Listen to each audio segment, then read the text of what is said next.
मयंक भाटिया ने सिर हिलाते हुए कहा। हालांकि सिस्टम के दृष्टिकोण से हत्सुने सिस्टम द्वारा गठित एक डेटा मात्र था। मयंक भाटिया के विचार में हत्सुने की अपनी चेतना थी और वह इस दुनिया में रहने वाली एक वास्तविक जीवित व्यक्ति थी। उसे अपने लिए जीने की आवश्यकता नहीं थी। हो सके तो मयंक भाटिया को उम्मीद थी कि हत्सुने मायरा की तरह हो सकती है और अपने विचार रख सकती है। ठीक है, हालांकि मैं वास्तव में इस वाक्य का अर्थ नहीं समझता, लेकिन मैं बड़े भाई के आदेशों को सुनूंगा। इसके बाद मैं एक अच्छा जीवन जीने की पूरी कोशिश करूंगा। हत्सुने मंद मंद मुस्कुराया। ठीक है, मयंक भाटिया संतुष्ट होकर मुस्कुराए। अगर हत्सुने ने ऐसा कहा तो उसे राहत मिली। आखिरकार वो नहीं चाहता था कि हत्सुने इस तरह के विकृत व्यक्तित्व के साथ रहे। हालांकि हत्सुने अब कुछ सिद्धांतों को समझ गई थी, लेकिन आखिरकार वो अभी भी एक प्रणाली थी, ठीक उसी बच्चे की तरह जो अभी अभी समझदार हो गया था। कभी कभी उसे अपने विचारों को सुधारना पड़ता था। अन्यथा यदि किसी के लिए जीने की इस विकृत दिशा को विकसित नहीं होने दिया गया तो हत्सुने देरसबेर खुद को नष्ट कर लेगी। जैसे ही उसने अपना सिर घुमाया, मयंक भाटिया अचानक उसके सामने आए चेहरे से चौंक गया। वो थोड़ा पीछे कूद गया और तभी उसने उस निर्दोष और नाजुक चेहरे पर सुंदर बैंगनी आंखों की एक जोड़ी को देखा जो उसे घूर रही थी। काली बिल्ली, तुम यहां कब आए? काली बिल्ली जो लेवल 3 तक समतल हो गई थी और उसकी पीठ पर चमकदार चांदी के भाले को देखकर मयंक भाटिया का चेहरा मदद नहीं कर सका, लेकिन उसके चेहरे की एक आश्चर्यजनक अभिव्यक्ति प्रकट हुई, जिसके बारे में बोलते हुए काली बिल्ली की आक्रमण शक्ति और नए हथियार के साथ उसे आसानी से हराने में सक्षम होना चाहिए, जैसा कि लीडर बोर्ड पर शीर्ष 5 खिलाड़ियों में से एक की उम्मीद थी। मयंक भाटिया के सवाल के जवाब में ब्लैक ने अपनी बाहों को गले लगाया और हंसते हुए कहा, क्या आलसी आदमी है, इतना समय हो गया है और आप अभी भी ऑनलाइन नहीं आए हैं। अगर चुइन ने मुझे नहीं बताया कि आप ऑनलाइन आएंगे तो मैंने सोचा होगा कि आप सिर्फ अपना स्तर दिखाने के लिए ऑनलाइन आ रहे हैं। आपको डर है कि भविष्य में आपको दूसरों द्वारा हराया जाएगा। पूरे सर्वर में स्तर 2 तक पहुंचने वाले पहले व्यक्ति के रूप में अपनी पहचान हमेशा बनाए रखेंगे। मैं उस तरह का व्यक्ति नहीं हूं जो इतनी आसानी से हार स्वीकार करता है। मयंक भाटिया मंद मंद मुस्कुराया। हत्सुने और अप्राप्य खेल प्रतिभा के साथ वो एसओ में मौजूदा नंबर 1 खिलाड़ी से नहीं डरेंगे। जब तक वह चाहता है, उसे शुरुआती गेम में नंबर 1 स्थान पर रहने में सक्षम होना चाहिए, भले ही आपकी रैंकिंग शीर्ष 1000 से बाहर हो। ब्लैक कैट ने मयंक भाटिया की ओर देखा, जो उच्च आत्माओं में था, और भावहीन होकर कहा, जब आप ऐसा कहते हैं तो आप वास्तव में दयालु होते हैं। मयंक भाटिया काली बिल्ली की जहरीली जीभ को लेकर थोड़ा अवाक था, लेकिन उसे कोई जल्दी नहीं थी। वो हंसते हुए कहा, शीर्ष 1000, आज मैं आपको ये देखने दूंगा कि मैं शीर्ष 1000 से शीर्ष 10 में कैसे पहुंच सकता हूं। आप जानते हैं, मैं स्तर 2 तक पहुंचने वाला पहला व्यक्ति था और मैं स्तर 10 तक पहुंचने वाला पहला व्यक्ति होऊंगा। खैर, ये वाक्य बिल्कुल वैसा ही था जैसा अक्सर एनी में किंग ऑफ प्रो में बुलेट स्क्रीन टिप्पणियों द्वारा कहा जाता था, जो एक गेम भी था। कितना भी समय बीत गया हो, फिर भी तुम्हारे पिता ही तुम्हारे पिता है। हालांकि ये वाक्य थोड़ा अनुचित है, इसलिए मयंक भाटिया ने इसे सीधे तौर पर नहीं कहा। इसके बजाय उसने हत्सुने को अपने कंधे पर देखा और पूछा, हत्सुने, हम आगे के स्तर पर कहां जा सकते हैं? हम सामान्य समतल क्षेत्र में नहीं जा सकते। पिछले 2 दिनों में अधिकांश समतलन क्षेत्रों पर अन्य खिलाड़ियों ने कब्जा कर लिया है। कुछ गिल्ड ने अन्य खिलाड़ियों पर भी एक ठोस हमला किया है जब भी वे संसाधनों को छीनने की कोशिश करते हैं, इसलिए सामान्य खिलाड़ी बिल्कुल भी स्तर नहीं उठा सकते हैं। हत्सुने थोड़ी देर चुप रहा और समझाया, मयंक भाटिया का चेहरा ठंडा पड़ गया। उन्हें उम्मीद नहीं थी कि खेल सिर्फ 1 दिन में इतना बदल जाएगा। वो मदद नहीं कर सका, लेकिन ठंडे स्वर में कहा, वे गिल्ड खिलाड़ी बहुत अधिक है। है ना? आम खिलाड़ी इस तरह कैसे जीवित रहेंगे? वे अच्छे खेल वातावरण को नष्ट कर रहे हैं। आपको ये कहते हुए सुनकर मुझे पता है कि आप एक बार एक नोब थे। मयंक भाटिया के गुस्से भरे शब्दों को सुनकर ब्लैक कैट ने शांति से कहा, क्या गिल्ड के लिए समतल क्षेत्रों पर कब्जा करना सामान्य नहीं है? यदि कोई एकल खिलाड़ी समतल क्षेत्रों में जीवित रहना चाहता है, तो उसे दर्जनों खिलाड़ियों के खिलाफ लड़ने के लिए तैयार रहना होगा। फिर भी आप किसी भी गिल्ड में शामिल नहीं हुए, है ना? मयंक भाटिया ने ब्लैक कैट का नाम देखा। इसके नीचे कोई गिल्ड नहीं था, इसलिए यह देखा जा सकता था कि ब्लैक कैट किसी भी गिल्ड में शामिल नहीं हुई थी। ये उनके जैसा एकल खिलाड़ी था। मेरा उन मैल के साथ दलदल में डूबने का इरादा नहीं है। ब्लैक कैट ने समतल क्षेत्रों पर कब्जा करने वाले गिल्ड खिलाड़ियों की आलोचना करने में संकोच नहीं किया। मैं वही हूं। मैं फिलहाल एक एकल खिलाड़ी बनूंगा। हालांकि काली बिल्ली इस समय जहरीली जीभ का प्रदर्शन कर रही थी, लेकिन काली बिल्ली की बातों ने मयंक भाटिया को काली बिल्ली के बारे में और अधिक सोचने पर मजबूर कर दिया था। हालांकि ब्लैक कैट चुनिब्यू थी और उसकी जीभ तेज थी। इस तथ्य को देखते हुए कि वह उन शक्तिशाली गिल्डों में शामिल नहीं होना चाहती थी, भले ही वह 5वें स्थान पर थी, उसे एक दयालु खिलाड़ी होना चाहिए। हालांकि खेल की दुनिया में दयालुता बेकार थी। फिर भी मयंक भाटिया एक साहसिक खिलाड़ी बनना चाहते थे। उनका मुख्य लक्ष्य तैरते हुए शहर एंकरार्ड को जीतना था। बेशक अगर वे तानाशाह बहुत दूर चले गए तो उन्हें तब तक पीटने में कोई आपत्ति नहीं होगी जब तक कि वे उनके अस्तित्व पर संदेह करना शुरू न कर दें। संक्षेप में, वो उनके लिए अपनी गेमिंग प्रतिभा का आदान प्रदान करना चाहता था। वो उन्हें तब तक पीटना चाहता था जब तक कि उन्हें ऐसा न लगे कि उनका गेमिंग अनुभव भयानक था। इस समय चुइन मयंक भाटिया और काली बिल्ली के बीच उड़ गया। वो मुस्कुराई और बोली, बिग ब्रदर, हालांकि वे बहुत क्रोधित दिखते हैं। जीवन उतार चढ़ाव से भरा है। गरीब युवाओं को धमकाओ मत। बिग ब्रदर के वर्तमान स्तर के साथ फिलहाल आपके लिए उनके साथ संघर्ष करना उपयुक्त नहीं है। मैं समझता हूं। मयंक भाटिया ने सिर हिलाया। खेल के शुरुआती चरणों में एक व्यक्ति के लिए लोगों के समूह से मुकाबला करना असंभव था, जब तक कि उसका स्तर ऊंचा न हो या वो खेल में अपनी ताकत नहीं बना सकता था। यह सिर्फ इतना है।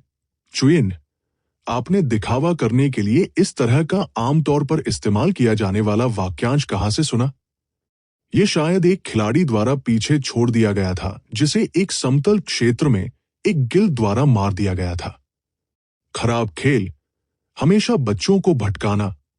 जैसे कि वह मयंक भाटिया के विचारों को समझ गई हो, हत्सुने ने मुस्कुराते हुए कहा, मुझे एक नया लेवलिंग क्षेत्र मिल गया है। चलो भूल भुलैया क्षेत्र में चलते हैं। भूल भुलैया क्षेत्र की पहली मंजिल में राक्षस इतने डरावने नहीं हैं।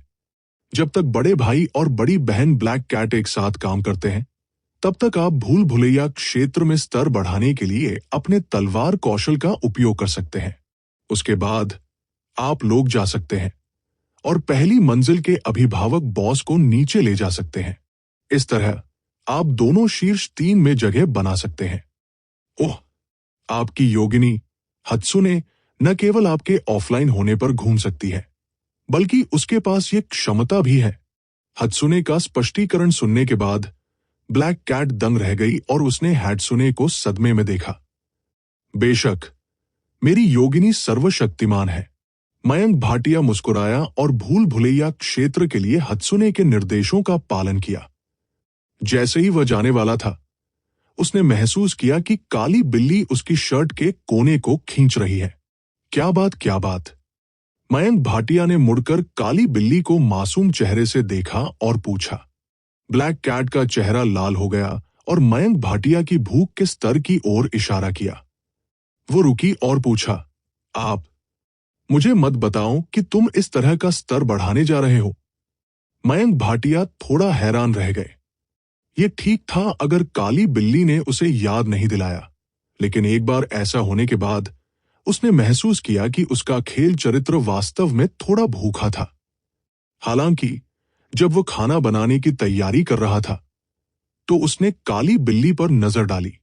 जब उसने काली बिल्ली की भूख का स्तर देखा जो लगभग अपनी सीमा पर था, तो उसके मुंह का कोना हिल गया।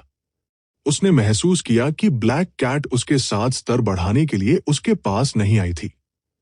इसके बजाय ऐसा इसलिए था क्योंकि ये आदमी भूखा था। क्या ऐसा हो सकता है कि खेल में लड़कियां उसके द्वारा बनाए गए भोजन के लिए गिर जाएंगी? मयंक भाटिया और ब्लैक कैट सुबह 1 बजे तक भूल भुलैया क्षेत्र में समतल हो गए।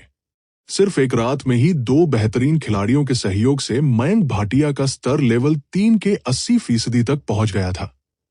ब्लैक कैट, जो लेवल 4 से ज्यादा दूर नहीं थी, अब लेवल 4 के 30% तक पहुंच गई थी। ब्लैक कैट की रैंकिंग भी शीर्ष 3 में पहुंच गई थी। अगली सुबह मयंक भाटिया ने हत्सुने के निर्देशों का पालन किया और नए खिलाड़ियों के स्तर को ऊपर उठाने के लिए भूल भुलैया क्षेत्र में क्षेत्रों को बाहर निकालने के लिए अपने स्तर एक कॉमिक बुक टैलेंट का उपयोग किया। उन्होंने कुछ निषिद्ध क्षेत्रों को भी चिह्नित किया जहां अनगिनत राक्षस थे, लेकिन जो लोग कमरे में प्रवेश करते थे वे निश्चित रूप से बड़ी संख्या में राक्षसों से घिरे और मारे जाएंगे। मयंक भाटिया ने सीधे इस पद को हेवनली लीडर बोर्ड पर 8वें स्थान के रूप में भेजा। जहां तक पोस्ट के शीर्षक की बात है, मयंक भाटिया ने इसे नए खिलाड़ियों के लिए एक नया समतल क्षेत्र के रूप में लिखा।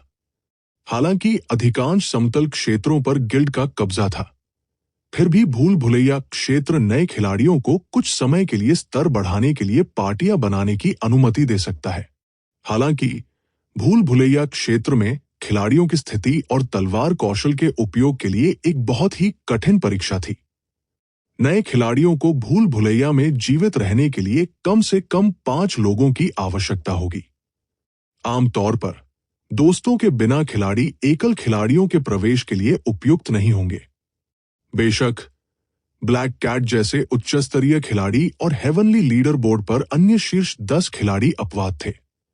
मयंक भाटिया ने पोस्ट में पहली मंजिल पर राक्षसों के बारे में अन्य स्थानों या किसी अन्य जानकारी को चिह्नित नहीं किया। आखिरकार अगर दूसरों को पहली मंजिल का अंतिम बॉस मिल जाए तो ये निश्चित रूप से पूरे सर्वर का ध्यान आकर्षित करेगा।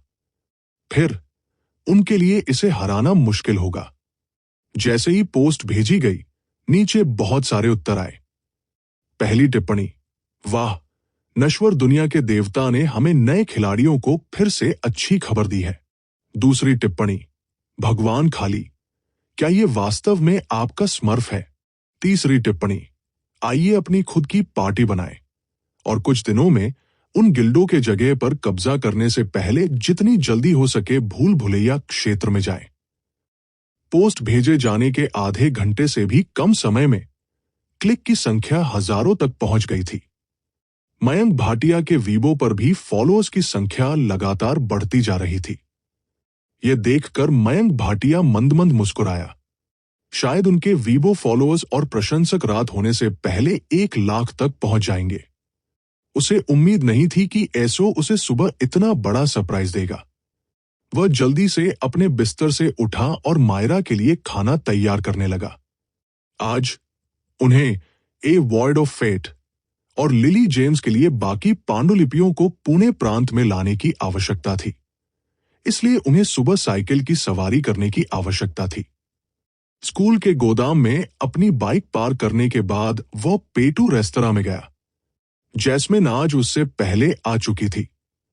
सुबह सुकुयोमी-सान। मयंक भाटिया ने अपना बैग कुर्सी पर रखा और जैस्मिन का अभिवादन किया, जो ध्यान से पढ़ रही थी और नोट्स ले रही थी। हाँ, मयंक भाटिया। जैस्मिन अय्यर ने अपने नोट्स नीचे रखे और मयंक भाटिया को देखकर मुस्कुराई। ओह! जैस्मिन के हाथ में नोटों को देखकर मयंक भाटिया थोड़ा अचंभित रह गया और मदद नहीं कर सका, लेकिन पूछ सका, सुकुयोमी-सान, क्या आप ट्यूशन कर रहे हैं?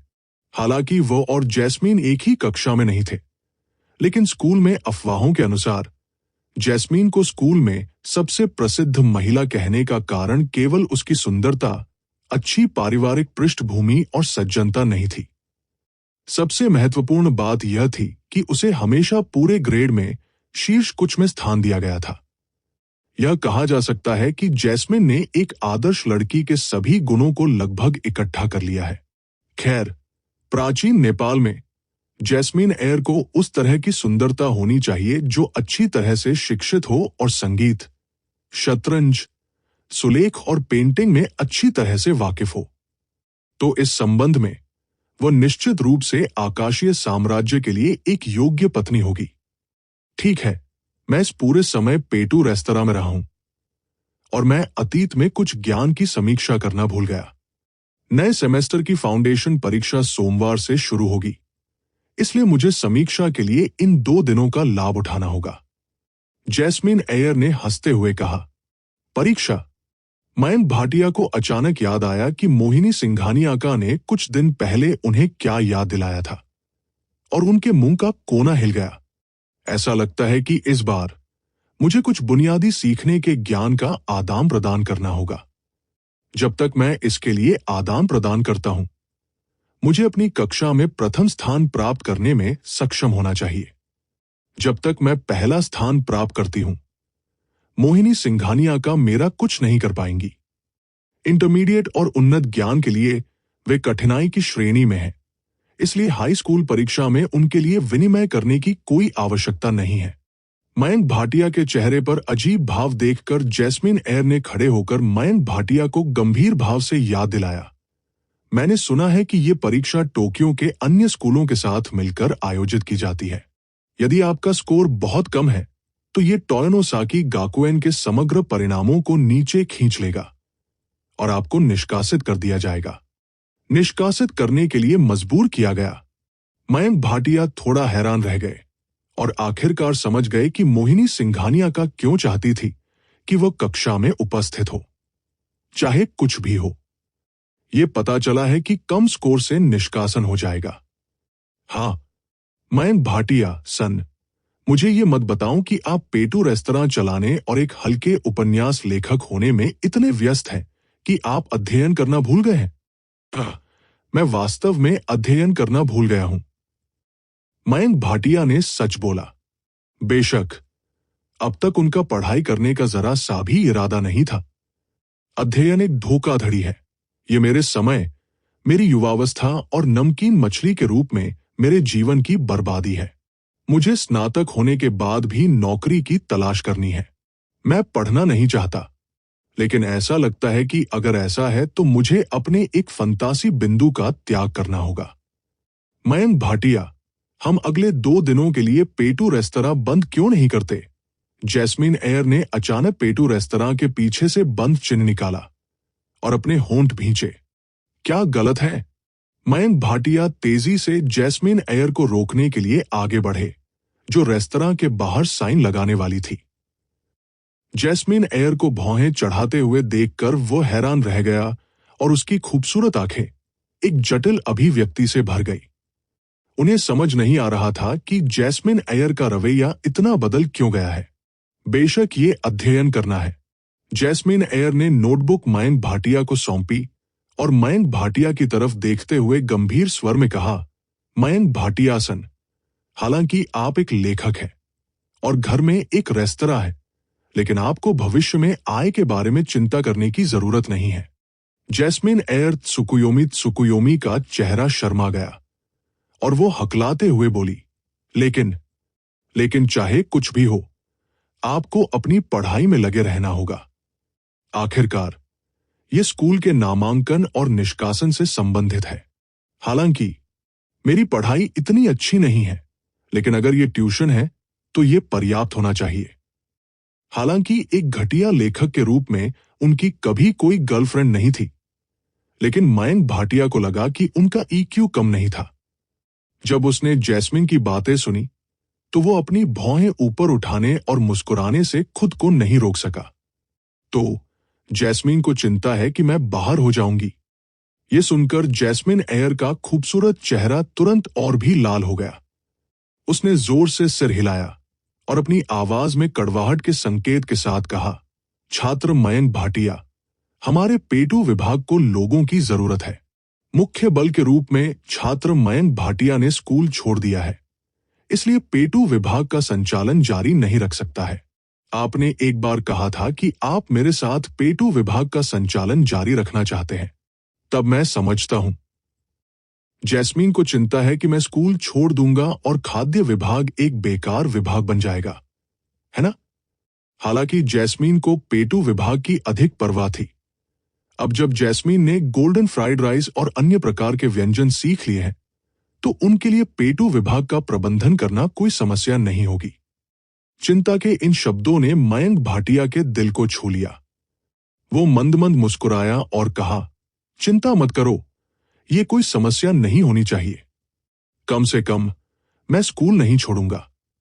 चूंकि मयंक भाटिया एलिमेंट्री टैलेंट के लिए एक्सचेंज करने के लिए तैयार थे, इसलिए उन्हें आगामी परीक्षा की परवाह नहीं थी। मेरे दोस्तों, इन दिनों बहुत कम सिफारिश वोट है। प्रतिदिन केवल 300 है। दरअसल केवल मेरे दोस्त ही इस किताब को संजियांग में धकेल सकते हैं। मेरे दोस्तों, जब तक सप्ताह में कुछ और सिफारिश वोट होते हैं, तब तक ये पर्याप्त होना चाहिए। सिल्वर फ्लैश वर्तमान में कठिनाइयों का सामना कर रहा है। कृपया मदद करें। मैं वादा करता हूं कि मैं अब आपको कुत्ते का खाना नहीं खाऊंगा। सिस्कना, हो सकता है कि मेरे दोस्त सत्यम चंद से नफरत करते हों और उन्हें प्रताड़ित करने वाली मजाकिया साजिश पसंद ना हो। सिल्वर फ्लैश भविष्य में सिर्फ एक दर्शक हो सकता है। जब तक अधिक अनुशंसा वोट है, मैं अपडेट करूंगा और मैं एक लड़की के रूप में कपड़े पहनूंगा। क्या ये अच्छा नहीं है? समूह बनाया गया है। समूह संख्या 3978064454। नया सप्ताह। कृपया वोट को पुरस्कृत करें और अनुशंसा करें। सिल्वर फ्लैश वास्तव में 2D उपन्यास पसंद करता है। मेरे दोस्तों, मैं सिल्वर फ्लैश के सत्यम के सपने को पूरा करने के लिए केवल आप लोगों पर भरोसा कर सकता हूं। हालांकि सत्यम चंद के 4000+ शब्दों के 2 अध्याय पहले से ही हैं, फिर भी मैं आज जागने के बाद अधिक वोटों की गिनती करने के लिए इसे अपडेट करूंगा। यह देखकर कि सिल्वर फ्लैश ने 2 दिनों से आराम नहीं किया है, मैं उसे 1 दूंगा। भीख मांगे, प्यारा अभिनय करें, चारों ओर रोल करें, एक लड़की के रूप में पोशाक, सभी प्रकार के अनुरोध। सिफारिश वोट। क्या कोई मुझे सिफारिश वोट देता है? ठंडे सर्दियों के दिन सिल्वर फ्लैश अभी भी सड़कों पर हॉकिंग कर रहा था। अगर वो कुछ लोगों को उसे सिफारिश वोट देने के लिए बरगलाता नहीं है, तो उसके पास खाने के लिए रात का खाना नहीं होगा। लेकिन अब हर कोई किसी और को वोट देने के लिए सिफारिश वोट बचा रहा था। गरीब सिल्वर फ्लैश को कौन देगा? अंकल, कृपया सिल्वर फ्लैश के लिए वोट करें। मैं आपसे विनती करता हूं। चांदी अपनी बहन की चमक। तुम अंधे क्यों नहीं हो जाते? इस दिन और उम्र में भी कौन प्रशंसक होगा? अब बहुत सारे 2D देवता है और वे एक लड़की के रूप में कपड़े भी नहीं पहनते हैं। जब भी मैं उसे देखूंगा तो मैं उसे पीटूंगा। पास से गुजर रहे एक पाठक ने अपना हाथ लहराया और बेरहमी से सिल्वर फ्लैश को दूर कर दिया। सिल्वर ग्लिटर जमीन पर गिर गया और उसके हाथों में सिफारिश टिकट जमीन पर गिर गए। वो कुछ शेष अनुशंसा टिकट लेने के लिए नीचे झुक गया और हाइन रेस्तरां की खिड़की में लड़कियों को उसी अवधि से भगवान सैन जियांग की कुछ किताबों के बारे में बात करते हुए देखा। शायद इसलिए कि उसने अभी अभी खाना खाया था। वो एक गर्म कमरे में बैठ गया, खुशी से उन सिफारिशों के वोटों और पुरस्कारों को गले लगा रहा जो सभी ने उसे दिए थे। उसके सामने लंबे, सीधे काले बालों वाली एक खूबसूरत महिला बैठी थी।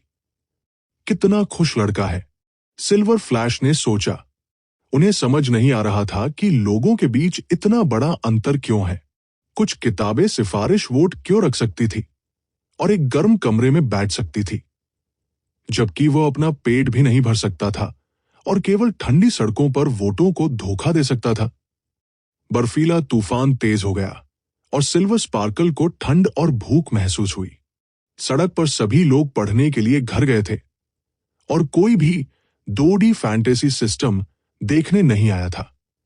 उसे एक कोना मिला और उसने आधा रोटी खोली जो किसी ने उसे टिप के रूप में फेंका था। वो खुद को गर्म करना चाहता था।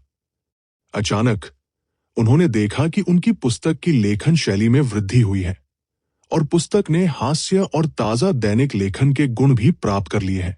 उसने आधी रोटी खा ली। ऐसा लग रहा था कि दुनिया भर के लोग उनकी किताब के लिए मतदान कर रहे हैं। जिन पाठकों के पास मतदान करने का समय नहीं था, उन्होंने बहुत अफसोस दिखाया। उसे बहुत खुशी हुई। उसे अब बाहर नहीं जाना पड़ा। हर कोई उन्हें वोट देने के लिए उनके दरवाजे पर उमड़ पड़ा। जब उन्होंने अपनी रोटी खाना समाप्त किया, तो उन्होंने एसीजी की दुनिया से सभी प्रकार के बड़े शॉट्स देखे। उसने काली बिल्ली को देखा, उसने जियो चैन को देखा और उसने मायरा को भी देखा। जैस्मिन अय्यर अभी भी मुस्कुरा रही थी क्योंकि वो उसके घर आने का इंतजार कर रही थी। जैस्मीन, जल्दी करो और मुझे ले जाओ। एक बार जब मेरी रोटी पच जाती है तो मुझे पता है कि तुम गायब हो जाओगे। सिल्वर फ्लैश ने रोटी का आखिरी टुकड़ा उसके मुंह में डाल दिया। उसने देखा कि जैस्मिन अय्यर उसके और करीब आ रही थी। वे एसओ में हंस रहे थे और दौड़ रहे थे। जैस्मिन अय्यर हर दिन उसके लिए खाना बनाती थी और वो अब भूख से नहीं डरती थी।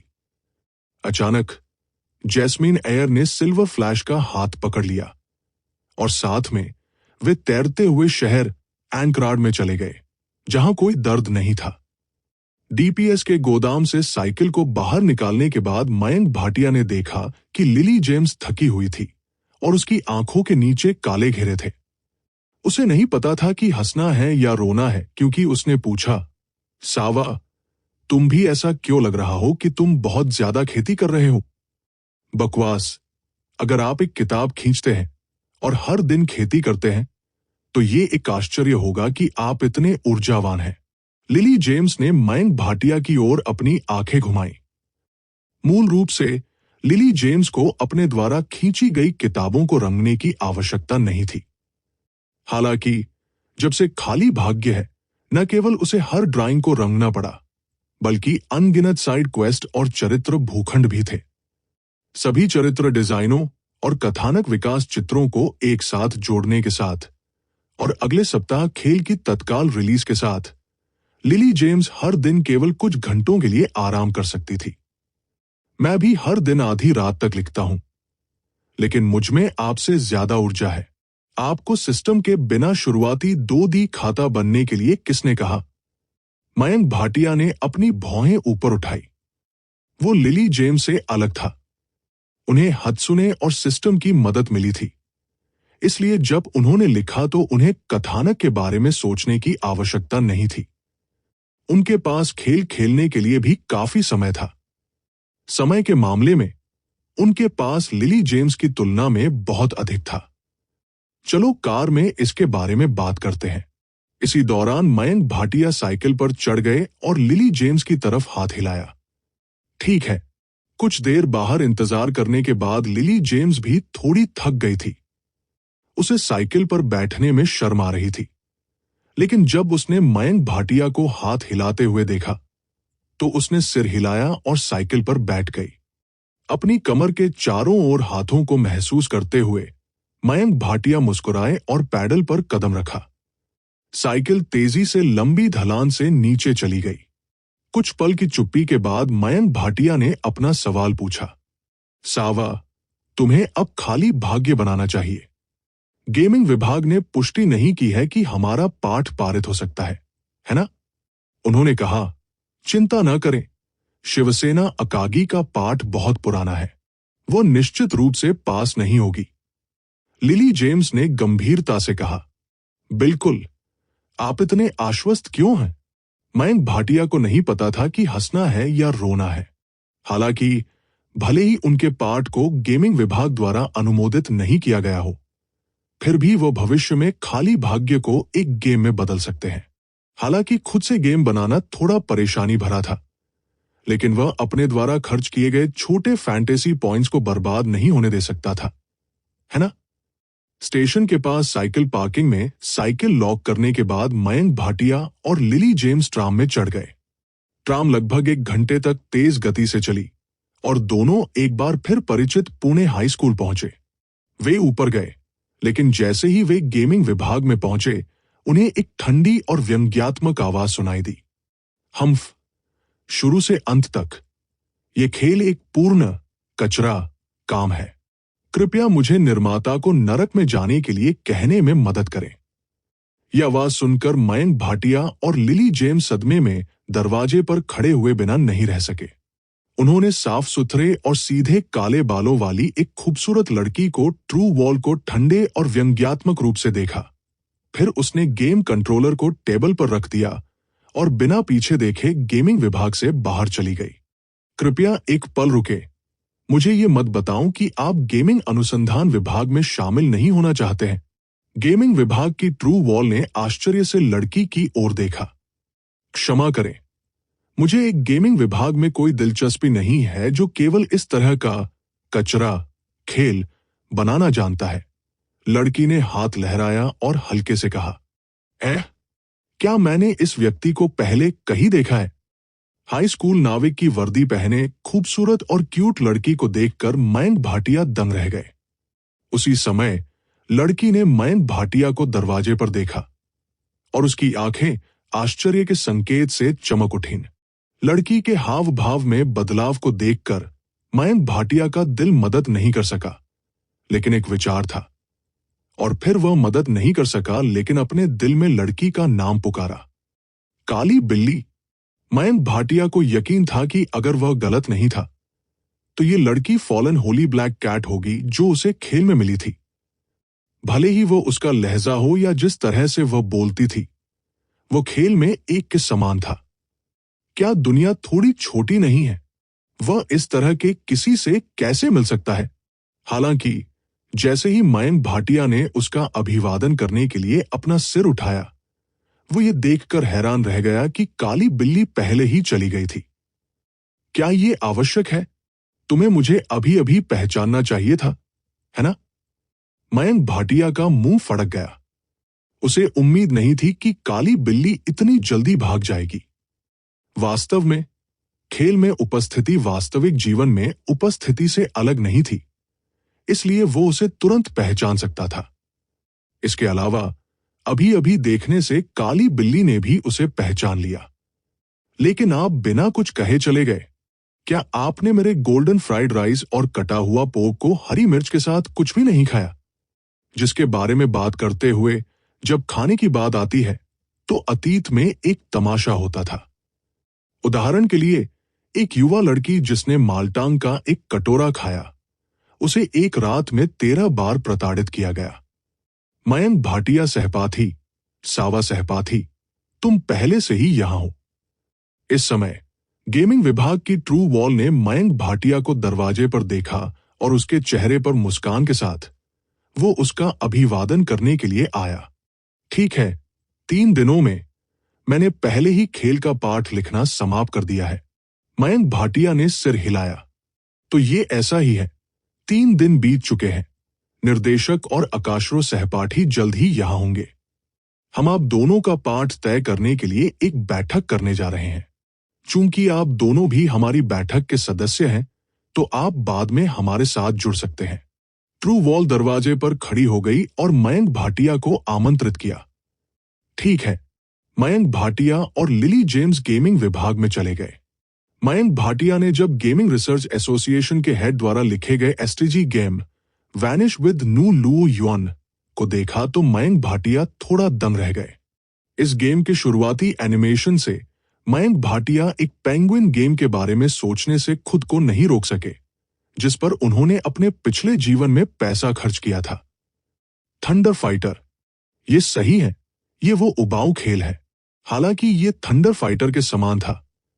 खेल मंत्री म्यूरा का खेल एफएनसी के फाइट मच्छरों की तरह था। थंडर फाइटर से भी अधिक उबाऊ।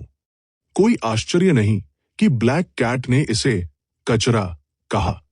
एसओ में यहां तक कि मयंक भाटिया, जो खेल में सर्वश्रेष्ठ खिलाड़ी हुआ करते थे, ने भी खेल में ब्लैक कैट के भयानक कौशल का अनुभव किया। ब्लैक कैट की प्रतिक्रिया और कौशल के साथ वह तलवार कौशल पर भरोसा किए बिना राक्षसों को आसानी से हरा सकती है। उस तरह के हाई-एंड ऑपरेशन और प्रतिक्रिया की गति के साथ इस तरह का निम्न स्तरीय एफसी गेम उसके लिए आसान नहीं होगा, क्योंकि वह म्यूरा के आने का इंतजार कर रहा था। मयंक भाटिया के पास करने के लिए कुछ नहीं था। ने अपना मोबाइल फोन उठाया और अपना वीबो खोला। वह मदद नहीं कर सका, लेकिन खुश महसूस कर रहा था। उनकी पिछली पोस्ट के कारण उनके वीबो पर फॉलोअर्स की संख्या केवल एक दिन में बढ़कर 1,00,000 हो गई थी और उन्हें मिलने वाले पुरस्कार भी बढ़कर 200,000 रुपए हो गए थे। उनका अनुसरण करने वाले लोगों की बढ़ती संख्या के कारण उन्हें मंच में नागरिक खिलाड़ियों का सुसमाचार शीर्षक दिया गया था। ऐसा इसलिए हो सकता है क्योंकि वह अक्सर नागरिक खिलाड़ियों को लाभ पहुंचाता है कि उसे फोरम मॉडरेटर द्वारा यह उपाधि दी गई थी। पोस्ट को देखते हुए हजारों उत्तर थे, जिनमें से सभी महान भगवान के मदद मांगने के बारे में थे। कई लोगों ने अपनी तस्वीरें भी पोस्ट की, जैसे कि लड़कियों को साथ लाने के लिए भीख मांगने जैसी बातें कहकर। हालांकि जब मयंक भाटिया ने तथाकथित लड़कियों की तस्वीरें देखी तो वह तुरंत स्पार्टन बन गए।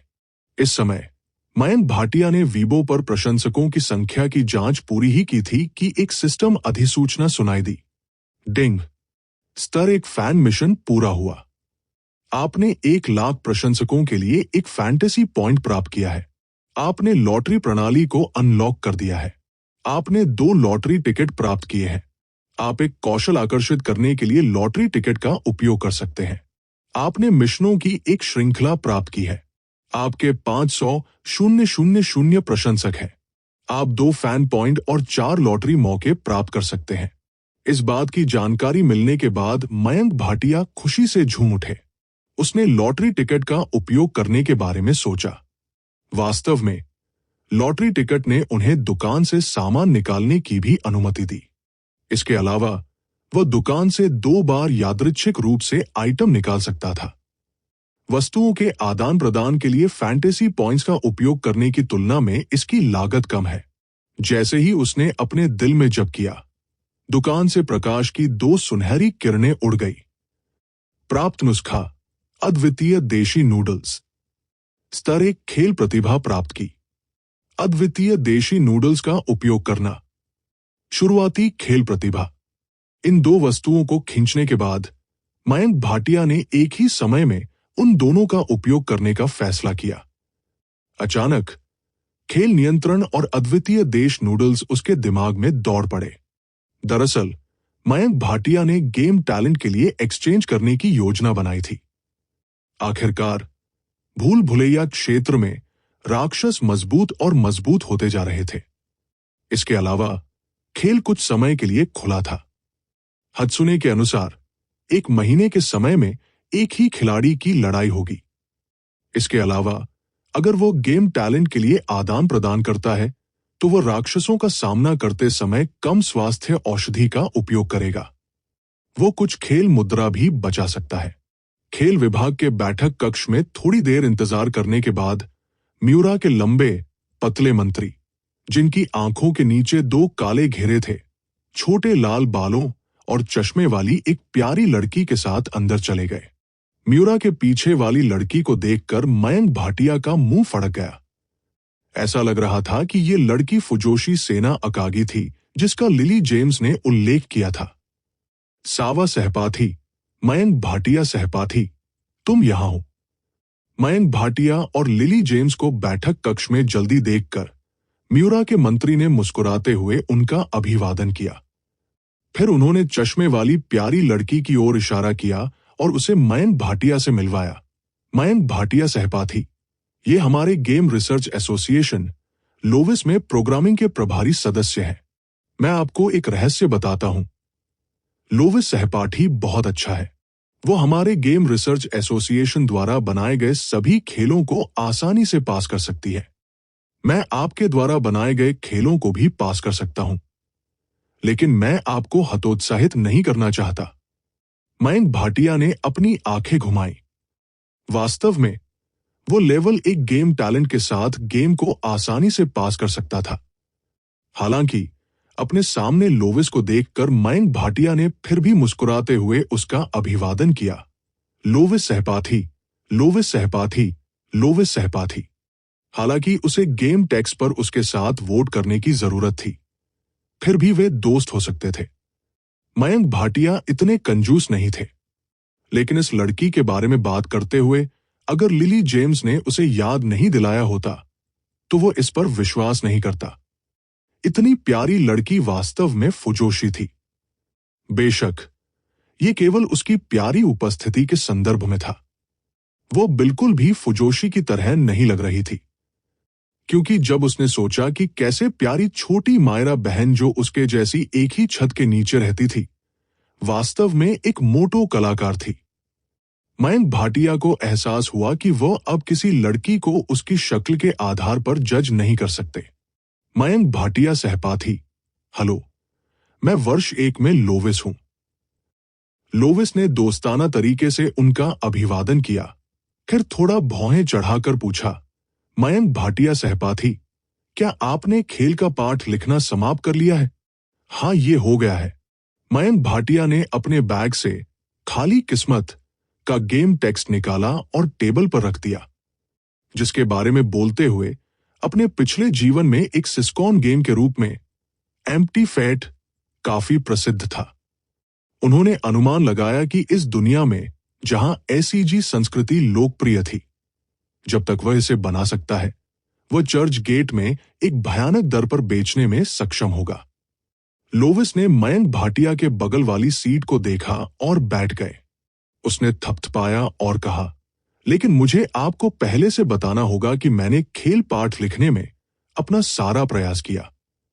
यहां तक कि अगर मयंक भाटिया सहपाठी ने इतना लिखने के लिए केवल 3 दिन का उपयोग किया, तो भी मैं आपके लिए सहज नहीं बनूंगा।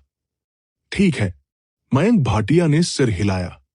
यदि खेल का पाठ वास्तव में उसके जितना अच्छा नहीं था, तो वह जोर नहीं देगा। आखिरकार अगर इस युग में कई प्रसिद्ध खेल होते, तो खाली भाग्य को खेल में बनाने की कोई आवश्यकता नहीं होती। गेम रिसर्च एसोसिएशन के आसपास के सदस्यों को देखते हुए मयंक भाटिया ने गिना।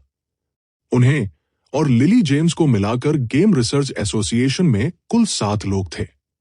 उन्हें और लिली जेम्स को छोड़कर खेल मंत्री म्यूरा, हेमंत और लोविस थे जो प्रोग्रामिंग के प्रभारी थे। बाकी जुड़वा बच्चे थे जो लगभग एक जैसे दिखते थे। वे गोलमटोल जुड़वा थे और वे शुरू से ही ज्यादा नहीं बोलते थे। मयंक भाटिया के दिल में इन दोनों को फिलहाल बिग बियर और सेकंड बियर कहा जाता था। ठीक है, चूंकि हर कोई यहां है, चलो गेम रिसर्च एसोसिएशन की बैठक शुरू करते हैं। इस समय म्यूरा के मंत्री मुख्य सीट पर बैठे लोविस और मयंक भाटिया को देखा और कहा, चूंकि मयंक भाटिया और आकाशो सहपाठी दोनों ने गेम टेक्स्ट लिखा था, तो आइए उनके गेम टेक्स्ट को देखें और इस बार गेम टेक्स्ट तय करें। ठीक है, ठीक है। मयंक भाटिया ने खेल विभाग के सदस्यों को अपने द्वारा मुद्रित एम्प्टी फैट पाठ की कई प्रतियां वितरित की। मयंक भाटिया को भी गेम टेक्स्ट सफलतापूर्वक मिल गया। इस पर नजर डालते हुए लोविस ने एक आरपीजी गेम नहीं बनाया, बल्कि एक भूल भुलैया साहसिक आरपीजी गेम बनाया। बस मयंक भाटिया ने चरित्र चित्रण और कहानी की पृष्ठभूमि का परिचय देखा और वह मदद नहीं कर सका, लेकिन थोड़ा संयमी महसूस कर सका। लेकिन हालांकि ये एक आरपीजी गेम नहीं है, केवल पुरुष पात्र क्यों है और मूल चरित्र चित्रण लोगों को एक दार्शनिक वातावरण क्यों देता है? मयंक भाटिया मदद नहीं कर सका, लेकिन लिली जेम्स की ओर अपनी आंखें घुमा सकता था। लेकिन उसने पाया कि लिली जेम्स के चेहरे पर मुस्कान थी, जैसे कि उसने पहले से ही लोविस से एक गेम टाइप बनाने की उम्मीद की थी। यह वास्तव में लिली जेम्स के लिए धन्यवाद है, अन्यथा वो वास्तव में बिजली से मारा गया होता।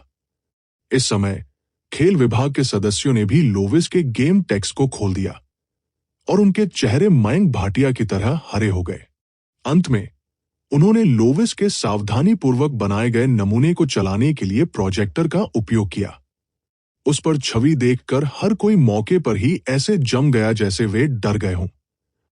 उसी समय ऐसा लग रहा था जैसे उनका दिमाग उड़ गया हो, और उन्हें ऐसा लगा जैसे उनका दिमाग टूट गया हो। मूल रूप से खेल विभाग के प्रत्येक पुरुष के चेहरे पर निराशा के भाव थे। जिसके बारे में बोलते हुए उस नेक्रोमैंसर ने पीछे से योद्धा के गुदा में अपना हाथ डाल दिया, और कंकाल योद्धा के गुदा को उसके नीचे भी रगड़ सकता है। क्या आपने वास्तव में इस खेल को बनाने के लिए अपना सारा प्रयास किया? मयंक भाटिया के चेहरे पर भाव जम गए। सौभाग्य से वो तैयार था, इसलिए उसे दूसरों की तरह झटका महसूस नहीं हुआ। कोई आश्चर्य नहीं कि लिली जेम्स ने जोर देकर कहा कि वह एक गेम टेक्स्ट लिखे। अगर वो इस तरह का मंगा खींचता है तो काशी हेडरी की प्रतिष्ठा बर्बाद हो जाएगी। हालांकि ये एक ऐसा युग था जहां एसीजी संस्कृति लोकप्रिय थी, लेकिन इसका मतलब ये नहीं था कि हर कोई इस तरह की भ्रष्ट साजिश को स्वीकार कर सकता है। इसके अलावा भले ही वे इस तरह का गेम डिजाइन करना चाहते हों, उन्हें एसीजी के बुनियादी नियमों का पालन करना होगा। यहां तक कि अगर वे इस तरह का खेल बनाना चाहते थे तो उन्हें कम से कम फेट श्रृंखला से क्रॉस ड्रेसिंग पहाड़ों और आँखों की नकल करनी होगी। इसके बारे में सोचने के बाद मयंक भाटिया ने जल्दी से अपनी सीट लिली जेम्स के करीब ले गई। जिसके बारे में बोलते हुए लिली जेम्स के नाजुक चेहरे को देखकर पहली बार उसे लगा कि लिली जेम्स बहुत प्यारी है। वो मदद नहीं कर सका, लेकिन खुद को शांत करने के लिए लिली जेम्स पर कुछ और नजर डालना चाहता था। अरे, तुम मुझे घूरते क्यों रहते हो? लिली जेम्स ने मयंक भाटिया की निगाहों को महसूस करते हुए भौहें सिकोड़ ली और घृणा की दृष्टि से कहा, मैं सिर्फ अपने यौन अभिविन्यास को और अधिक सामान्य बनाने की कोशिश कर रहा हूं। मयंक भाटिया फूट फूट कर मुस्कुराए, लेकिन जिसकी बात करते हुए लिली जेम्स के शरीर को देखकर कोई असर नहीं हुआ। ऐसा लग रहा था कि इस बात से कोई फर्क नहीं पड़ता कि बच्चे के सपाट शरीर ने इसे ढक दिया है या नहीं। मयंक भाटिया की निगाहों को भांपते हुए लिली जेम्स ने अचानक अपनी आंखें चौड़ी कर ली, अपने छोटे कुत्ते के दांतों को प्रकट किया और कहा, आप कह रहे हैं कि मैं एक बच्चा हूं? आपको कैसे मालूम? मयंक भाटिया ने हैरानी के भाव दिखाए। क्या ऐसा हो सकता है कि लिली जेम्स ने भी सिस्टम प्राप्त कर लिया था और वह अपने आंतरिक विचारों को देख सकती थी? मैं इसे आपकी अभिव्यक्ति से देख सकता हूं। लिली जेम्स ने अचानक गुस्से में अपनी मुट्ठियां भींच ली और मयंक भाटिया को गुस्से से घूरते हुए कहा, तो ये आपका शरीर है जो उन गंदे विचारों को छुपाता है ना? इस चीज के आकार का वयस्कों और बच्चों से क्या लेना देना है? ठीक है, आपने गलत समझा है। मयंक भाटिया ने मुस्कुराते हुए कहा, क्या आप नहीं जानते कि 2D की दुनिया में फ्लैट ब्रेस्ट एक दुर्लभ संसाधन है? आपको अपने द्वारा खींची गई पुस्तक की लोकप्रियता से ये बताने में सक्षम होना चाहिए, है ना? लिली जेम्स ने अपने दांत भींच लिए और कहा, मुझे ऐसा क्यों लगता है कि आप कुछ और कह रहे हैं? 2D दुनिया में एक दुर्लभ संसाधन। क्या आप कह रहे हैं कि मेरे सपाट स्तन केवल 2D दुनिया में लोकप्रिय है? नहीं, वे 3D दुनिया में भी बहुत लोकप्रिय है। आप इसे कैसे साबित करते हैं? मैं तुम्हें दिखाता हूं। मयंक भाटिया ने अपना फोन खोला और ओटाकू स्टाइल टिएबा खोला, उसे यह समझने के लिए कि 2D दुनिया में एक सुंदर फ्लैट ब्रेस्टेड चरित्र कितना लोकप्रिय था। उसने लिली जेम्स को फोन सौंप दिया। अंत में लिली जेम्स ने फोन लिया और उत्सुकता से गाइड में पहली पोस्ट पर क्लिक किया और उसका चेहरा तुरंत हरा हो गया। पहली पोस्ट में वास्तव में कहा गया था, फ्लैट ब्रेस्टेड लड़की, प्रति घंटे 10,000 रुपए। क्या बिल्ली है? क्या ये इतना सस्ता था? अनुशंसित अध्यायों के संबंध में सिल्वर फ्लैश एसोसिएशन निकट भविष्य में इसकी भरपाई करेगा, लेकिन हाल ही में ये थोड़ा जाम हो गया है, इसलिए मुझे आशा है कि हर कोई इसे कुछ समय दे सकता है। जब आपको लिखने का एहसास हो जाएगा तो आप निश्चित रूप से इसकी भरपाई करेंगे। कृपया मतदान जारी रखें।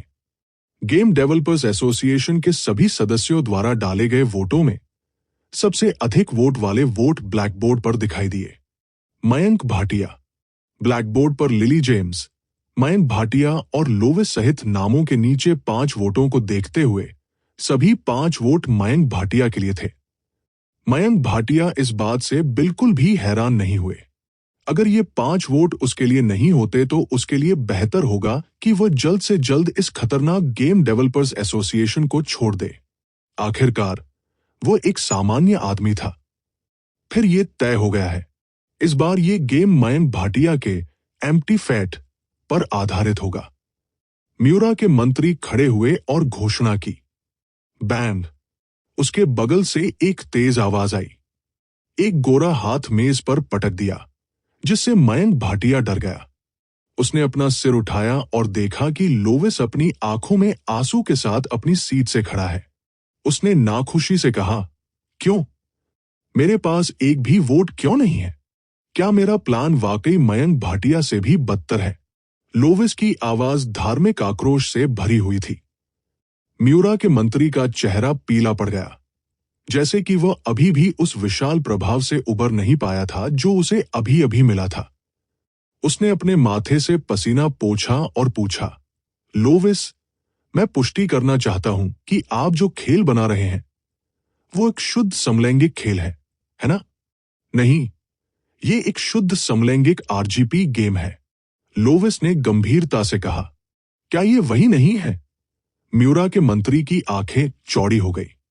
गेम डेवलपर्स एसोसिएशन के सदस्य, जिनके पास मूल रूप से आशा की एक किरण थी, ने इस वाक्य को सुना। ये ऐसा था जैसे उनका विश्वदृष्टि एक भ्रष्ट समानांतर ब्रह्मांड की चपेट में आ गया हो और तुरंत ढह गया। उनमें से हर एक लोविस को देखकर कांप उठा, जो एक राक्षस राजा की तरह था। हालांकि लोविस म्यूरा के मंत्री के सवाल से उत्साहित थे। उसने उत्साह से कहा, हर कोई, कृपया मुझे बुरा मत मानना। वैसे मैंने हमारे गेम डेवलपर्स एसोसिएशन के पात्रों का उपयोग किया है। जैसे ही उसने यह कहा, गेम डेवलपर्स एसोसिएशन तुरंत हांफने से भर गया। फिर सभी की निगाहें स्क्रीन पर पात्रों पर टिक गई। सौभाग्य से वो गेम डेवलपर्स एसोसिएशन का सदस्य नहीं था। मयंक भाटिया ने चुपके से राहत की सांस ली। उसने उत्सुकता से म्यूरा के कंप्यूटर को देखा।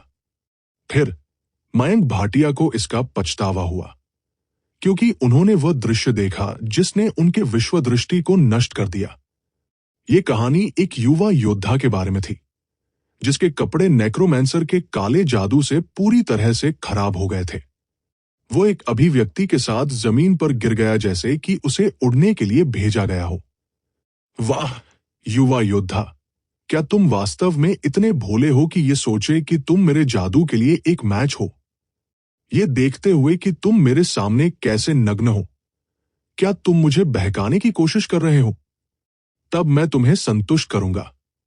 नेक्रोमैंसर ने जमीन पर युवा योद्धा को देखा और एक बुरी मुस्कान प्रकट की। नहीं, युवा योद्धा ने अपने हाथ लहराए और विरोध करने की पूरी कोशिश की, लेकिन उसकी ताकत बहुत कमजोर थी। वह बिल्कुल भी विरोध नहीं कर सका और नेक्रोमैंसर द्वारा असहाय रूप से जमीन पर दबा दिया गया। हालांकि पात्र थोड़े बदसूरत थे, स्टोरी बोर्ड और कैमरा एंगल बहुत अच्छे थे। हालांकि ये एक सड़ा हुआ मंगा था, लेकिन ये बहुत रंगीन लग रहा था। अगले दिन युवा योद्धा अपमानित नहीं होना चाहता था और फिर से चुनौती देने आया। अंत में वह नेक्रोमैंसर के बाध्यकारी जादू से रोक लिया गया और जमीन पर दबा दिया गया। 7 दिनों के बाद दृढ़ छोटे योद्धा ने आखिरकार अपने प्रयासों से नेक्रोमैंसर को हरा दिया। मयंक भाटिया ने सोचा कि स्थिति में किसी तरह का बदलाव होगा, जैसे कि क्लाइमैक्स जहां छोटे योद्धा ने अपने नाम के सभी दाग मिटा दिए और अपने नाम के सभी दाग मिटा दिए। लेकिन अंत में दृश्य वास्तव में बदल गया। ये योद्धा था जिसने नेक्रोमैंसर को जमीन पर दबाया और बहुत ही मर्दाना मुद्रा में डाल दिया। उसने आकाश की ओर देखा और हंसा। वाह, छोटे जादूगर, स्वर्ग में पुनर्जन्म होता है। स्वर्ग से किसे बख्शा जाएगा? क्या आपको सच में लगता है कि आप हमला करना जारी रख सकते हैं? आइए, हम जिस तरह से हमला करते हैं उसे बदलते हैं। क्या FCK? मयंक भाटिया ने लगभग एक कौर खून उगल दिया। उसे यह स्वीकार करना पड़ा कि लोविस वास्तव में चीजों की एक विस्तृत श्रृंखला में शामिल था। वो इतनी सड़ी हुई थी कि ये आश्चर्यजनक था। हालांकि मयंक भाटिया ने स्क्रीन पर युवा योद्धा को देखा और खुद को नाराज करने के अलावा कुछ नहीं कर सके। जितना अधिक वह उसे देखता था, उतना ही उसे परिचित महसूस होता था, जैसे कि उसने उसे पहले कहीं देखा हो। उसने अनजाने में अपना सिर उठाया और देखा कि हेमंत निराश भाव से वहां खड़ा है। उसे अचानक एहसास हुआ कि ये युवा योद्धा हेमंत पर आधारित एक चरित्र था। नेक्रोमैंसर के लिए वो वास्तव में गेमिंग विभाग के म्यूरा के मंत्री थे। एक पल में मयंक भाटिया को अचानक लगा कि जानकारी की वर्तमान मात्रा थोड़ी अधिक लग रही है। हेमंत के दुख से पीड़ित अभिव्यक्ति को देखकर लोविस का चेहरा एक अजीब अभिव्यक्ति दिखाने से खुद को नहीं रोक सका। वो जल्दी से आगे बढ़ी और हेमंत के कंधों पर हाथ रखकर उसे सांत्वना दी। सीनियर हेमंत, आपको खुद को एक साथ खींचना होगा। यद्यपि आप एक छोटे से नीचे की तरह दिखते हैं, मैं पूरे गेमिंग विभाग द्वारा आपको जमीन पर दबाए जाने के दृश्य की कल्पना नहीं कर रहा हूं। पफ्ट। ये सुनकर लिली जेम्स मदद नहीं कर सका, लेकिन हंस पड़ा। धिक्कार है, इस तरह के समय चोट पर अपमान मत जोड़ो। मयंक भाटिया अवाक रह गए क्योंकि उन्होंने लोविस को देखा जो हेमंत को हिला रहा था। ओह! जीभ की अपनी पर्ची के बारे में पता करते हुए सीना अकाशरों ने अजीब तरह से अपनी जीभ बाहर निकाल दी, दीवार को नीचे रख दिया, असुविधा की नजर से अपने छोटे से मुंह को थपथपाया और बुदबुदाया। भले ही आपको मेरा काम पसंद ना हो, लेकिन एक भी टिकट ना होना बहुत अजीब है ना? चूंकि आप नहीं समझते हैं, तो आपको मयंक भाटिया के खाली भाग्य पर एक नजर डालनी चाहिए। म्यूरा के मंत्री ने अपने माथे से ठंडा पसीना पोंछा और पांडुलिपि लोविस को सौंप दी। हालांकि जब वह आगे बढ़ने वाला था और हेमंत को बैठने में मदद करने वाला था, तो हेमंत ने डर की दृष्टि से उससे परहेज किया। मैं इसे स्वयं कर सकता हूं। हेमंत का चेहरा सदमे से भर गया क्योंकि वह एक बूढ़े आदमी की तरह कांपते हुए बैठ गया। ऐसा लग रहा था कि वह अभी भी सदमे से उबर नहीं पाया है। झटका बहुत बड़ा था। बहन कौन का गेम टेक्स्ट।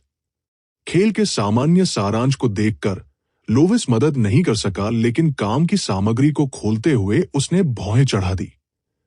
जैसे ही लिली जेम्स ने देखा, उसने क्यूओम की बहन लाइन को खोल दिया। खेल पाठ की शुरुआत क्यूओम और यू के साथ हुई, जो ग्रामीण इलाकों में आए थे। फिर इसमें यू को क्यूओम की बहन की देखभाल के लिए कड़ी मेहनत करते हुए दिखाया गया। जब उसने ये देखा तो लोविस मदद नहीं कर सका, लेकिन जल्दी से खेल पाठ के अंतिम पृष्ठ पर पलट गया। जब उसने देखा कि अवकाश और क्यूओम ने कठिनाइयों को पार कर लिया है और विदेश जाने के लिए प्यार में विश्वास करते हैं, तो उसकी आंखों में आंसू आ गए। फिर एक धमाके के साथ उसने मेज पर खाली भाग्य के खेल पाठ को पटक दिया। मयंक भाटिया सेनपाई, कृपया मुझे इस गेम टेक्स्ट का उपयोग करके इस गेम को बनाने में आपकी मदद करने के लिए प्रोग्राम करने दे। लोविस ने मयंक भाटिया की ओर उम्मीद से देखा। है? लोविस के रवैये में अचानक बदलाव ने मयंक भाटिया और लिली जेम्स दोनों को चौंका दिया। तो आप कह रहे हैं कि आप मेरे गेम टेक्स्ट का उपयोग करके गेम बनाने के लिए सहमत हैं? मयंक भाटिया दंग रह गए। आखिरकार मंत्री म्यूरा के अनुसार लोविस प्रोग्रामिंग के प्रभारी सदस्य थे। अगर उन्हें एक खेल बनाना था, तो वे स्वाभाविक रूप से उसके बिना नहीं कर सकते थे। जब तक वह खाली भाग्य बनाने के लिए सहमत हो गई, तब तक सब कुछ आसान होगा। ठीक है। इसी समय लोविस का फोन बज उठा। मयंक भाटिया ने अनजाने में उस पर नजर डाली और उस पर भाई शब्द दिखाई दिया। कुछ देर तक उस व्यक्ति से फोन पर बात करने के लिए मुड़ने के बाद लोविस ने मुड़कर अपने चेहरे पर मुस्कान के साथ कहा, मयंक भाटिया सेनपाई, मुझे आज कुछ करना है, इसलिए मैं पहले जा रहा हूं। अगर मैं एक खेल बनाना शुरू करना चाहता हूं, तो मैं यहां फिर से आऊंगा। आपका बहुत बहुत धन्यवाद। मयंक भाटिया मुस्कुराए और फिर उत्सुकता से पूछा, क्या आप भाई के साथ खाने के लिए बाहर जा रहे हैं? आपको कैसे मालूम? लोविस के चेहरे पर आश्चर्य की अभिव्यक्ति दिखाई दी। मयंक भाटिया और लिली जेम्स के चेहरों पर असहाय भाव दिखाई दे रहे थे। गेमिंग विभाग के सदस्यों को देखते हुए उनके और लिली जेम्स के अलावा जो सभी चौंक गए थे, लिली जेम्स ने कहा, पूरा गेमिंग विभाग अभी बहुत शांत है। मैंने वो सब कुछ सुना जो आपने अभी कहा था। लोविस मदद नहीं कर सका, लेकिन चिल्लाया और उसका चेहरा तुरंत लाल हो गया। एम्प्टी फैट के लिए लोविस के प्यार के साथ शर्माते हुए लोविस को देखकर मयंक भाटिया मदद नहीं कर सका, लेकिन द्रवित महसूस कर रहा था। लोविस के जाने के बाद म्यूरा के मंत्री ने आखिरकार राहत की सांस ली। वो अपनी सीट से खड़ा हुआ और घोषणा की, इसके बाद गेम रिसर्च एसोसिएशन के अंतिम फैसले के अनुसार हम मयंक भाटिया के खाली भाग्य पर आधारित गेम बनाना शुरू करेंगे। क्या किसी को कोई आपत्ति है? बहन कौन सबसे अच्छा है? स्काईसिस सबसे अच्छा है। कोई आपत्ति नहीं। ये सुनकर कि सड़े हुए और भद्दे खेल के बजाय खाली भाग्य पारित हो गया था, गेमिंग विभाग में सभी लोग तुरंत खुश हो गए। ये सुनकर मयंक भाटिया को खुशी का ठेका नहीं मिला। सौभाग्य से वह आज स्काईसिस के चरित्र को अपने साथ लेकर आए थे। उन्होंने माना कि गेम रिसर्च एसोसिएशन के सभी ओटाकस इस चरित्र से आकर्षित होंगे। सिस्कॉन का उल्लेख नहीं करने के लिए स्काईसिस वास्तव में सुंदर था। इस समय है हेमंत, जो अभी अभी शांत हुआ था, लिली जेम्स की ओर मुड़ा और गंभीरता से पूछा, सावा, गेम अगले सप्ताह रिलीज होने वाला है। में 4 स्टोरी लाइन है, एम्प्टी फेथ, बहुत सारे चित्र हैं। क्या आप वास्तव में उन सभी को समय पर पूरा कर सकते हैं? मुझे भी ऐसा ही लगता है, लिली जेम्स ने झिझकते हुए कहा। दरअसल लिली जेम्स को यकीन नहीं था कि वह इस अवधि में उन सभी को खत्म कर सकती है या नहीं।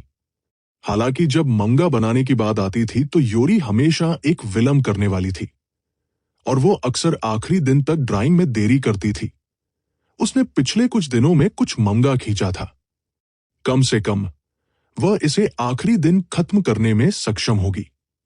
ऐसा लगता है कि यह मुश्किल होने वाला है। आखिरकार केवल एक कलाकार है, लिली जेम्स। म्यूरा के मंत्री ने भी मयंक भाटिया से पूछा, मयंक भाटिया, समय तंग है। क्या हमें किसी एक कहानी को यथोचित रूप से हटा देना चाहिए?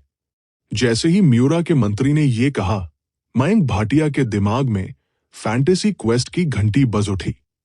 और डिंग, यदि एम्प्टी फेटेड फेट की बिक्री 50,000 से अधिक है तो आपको एक फैंटेसी पॉइंट प्राप्त होगा।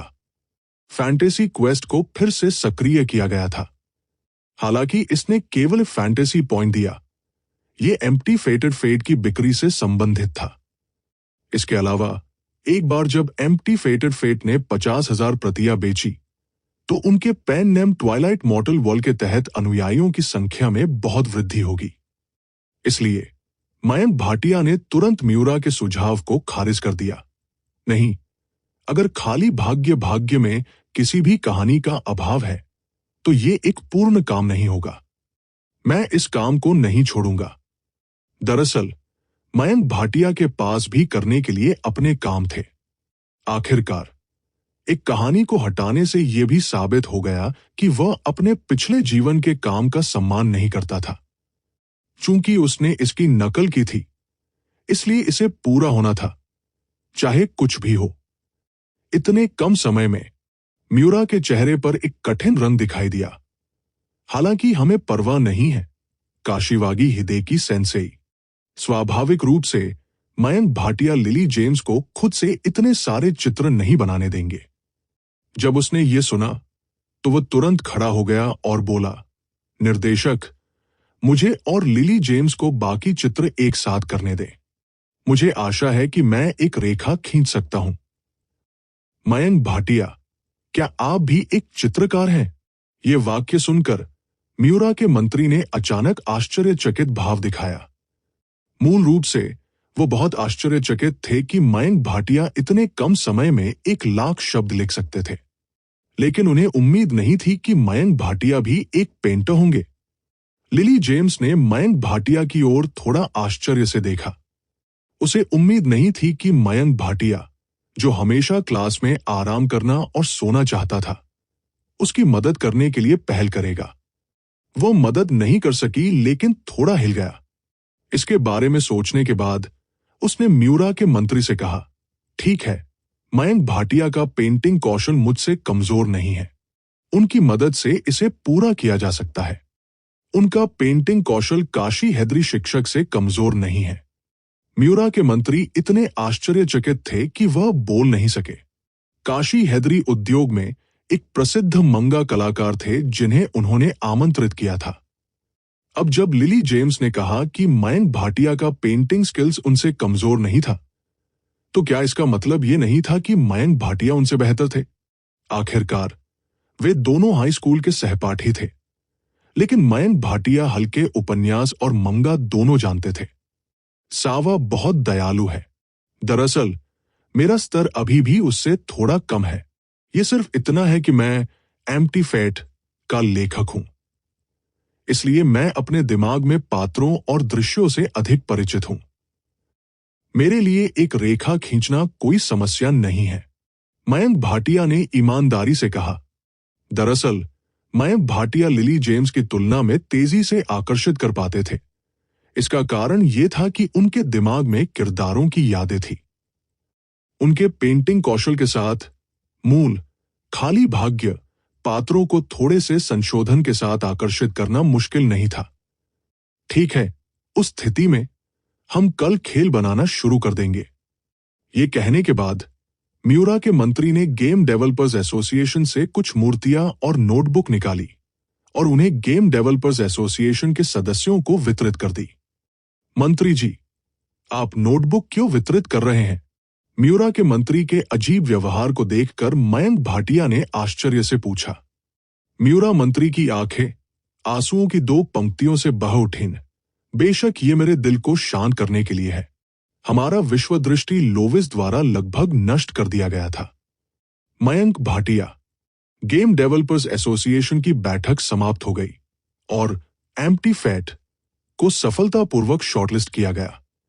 इसके बाद मयंक भाटिया ने म्यूरा के मंत्री के साथ भोजन करने के निमंत्रण को अस्वीकार कर दिया। हालांकि दोस्तों के तौर पर उन्हें अपनी दोस्ती दिखाने के लिए किसी सभा में जाना चाहिए, लेकिन मयंक भाटिया स्वाभाविक रूप से यहां समय बर्बाद नहीं करना चाहते थे क्योंकि उनकी बहन अभी भी घर पर भूखी थी। अंत में उन्होंने एम्प्टी फेट जारी होने पर सभी के साथ भोजन करने का फैसला किया। इसके बाद ही मयंक भाटिया और लिली जेम्स ने पुणे प्रीफेक्चर हाई स्कूल छोड़ दिया। सावासान, क्या तुम अकेले घर जाना चाहते हो? ट्राम से उतरने के बाद मयंक भाटिया लिली जेम्स को अपने घर के दरवाजे पर ले गए। ट्राम से उतरने के बाद उसने लिली जेम्स से पूछा। इसके बाद उन्हें और लिली जेम्स को फिलहाल पुणे प्रांत जाने की आवश्यकता नहीं थी। उन्हें केवल गेम डेवलपर्स एसोसिएशन को चित्र भेजने की आवश्यकता थी, इसलिए ट्राम को जल्द से जल्द वापस करना बेहतर था। गंभीरता से, क्या आप नहीं जानते कि मुझे रहने के लिए कैसे कहना है? मयंक भाटिया की बातों ने लिली जेम्स को अपनी आंखें घुमाने पर मजबूर कर दिया। वह मदद नहीं कर सकती थी, लेकिन अपने दिल में सोच रही थी।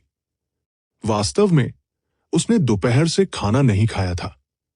जब वह वापस आई तो वो पहले से ही भूखी थी। उसे अस्पष्ट रूप से याद आया कि उसने पिछली बार पेटू रेस्तरां में मयंक भाटिया का खाना खाया था। ऐसा लग रहा था कि खाना बहुत अच्छा था। वो मदद नहीं कर सकती थी, लेकिन इसे याद कर सकती थी। आखिरकार वो पहले से ही घर पर शेफ द्वारा पकाया गया खाना खाकर थक गई थी। कुछ देर सोचने के बाद लिली जेम्स ने ट्राम को नीचे रखा, एक पुस्तिका निकाली जो लंबे सन बालों वाली एक खूबसूरत लड़की के रूप में पैक की गई थी और मयंक भाटिया को सौंप दी। मैं आपको वो पुस्तिका दूंगा जिसे पिछली बार भोजन के बदले जैस्मीन के चरित्र के रूप में डिजाइन किया गया था। क्या ये ठीक है? मयंक भाटिया ने अपने सामने लिली जेम्स को चौड़ी आंखों से घूरते रहे। कहो, अगर आपको भूख लगी है तो आपको पहले ही ऐसा कहना चाहिए था। आपको पिछली बार बदले में मुझे जैस्मीन की पुस्तिका क्यों देनी पड़ी? आप मेरे साथ एक बाहरी व्यक्ति की तरह व्यवहार क्यों कर रहे हैं? जैस्मीन की बुकलेट। अंत में मयंक भाटिया ने बुकलेट लेकर अपने स्कूल बैग में रख लिया।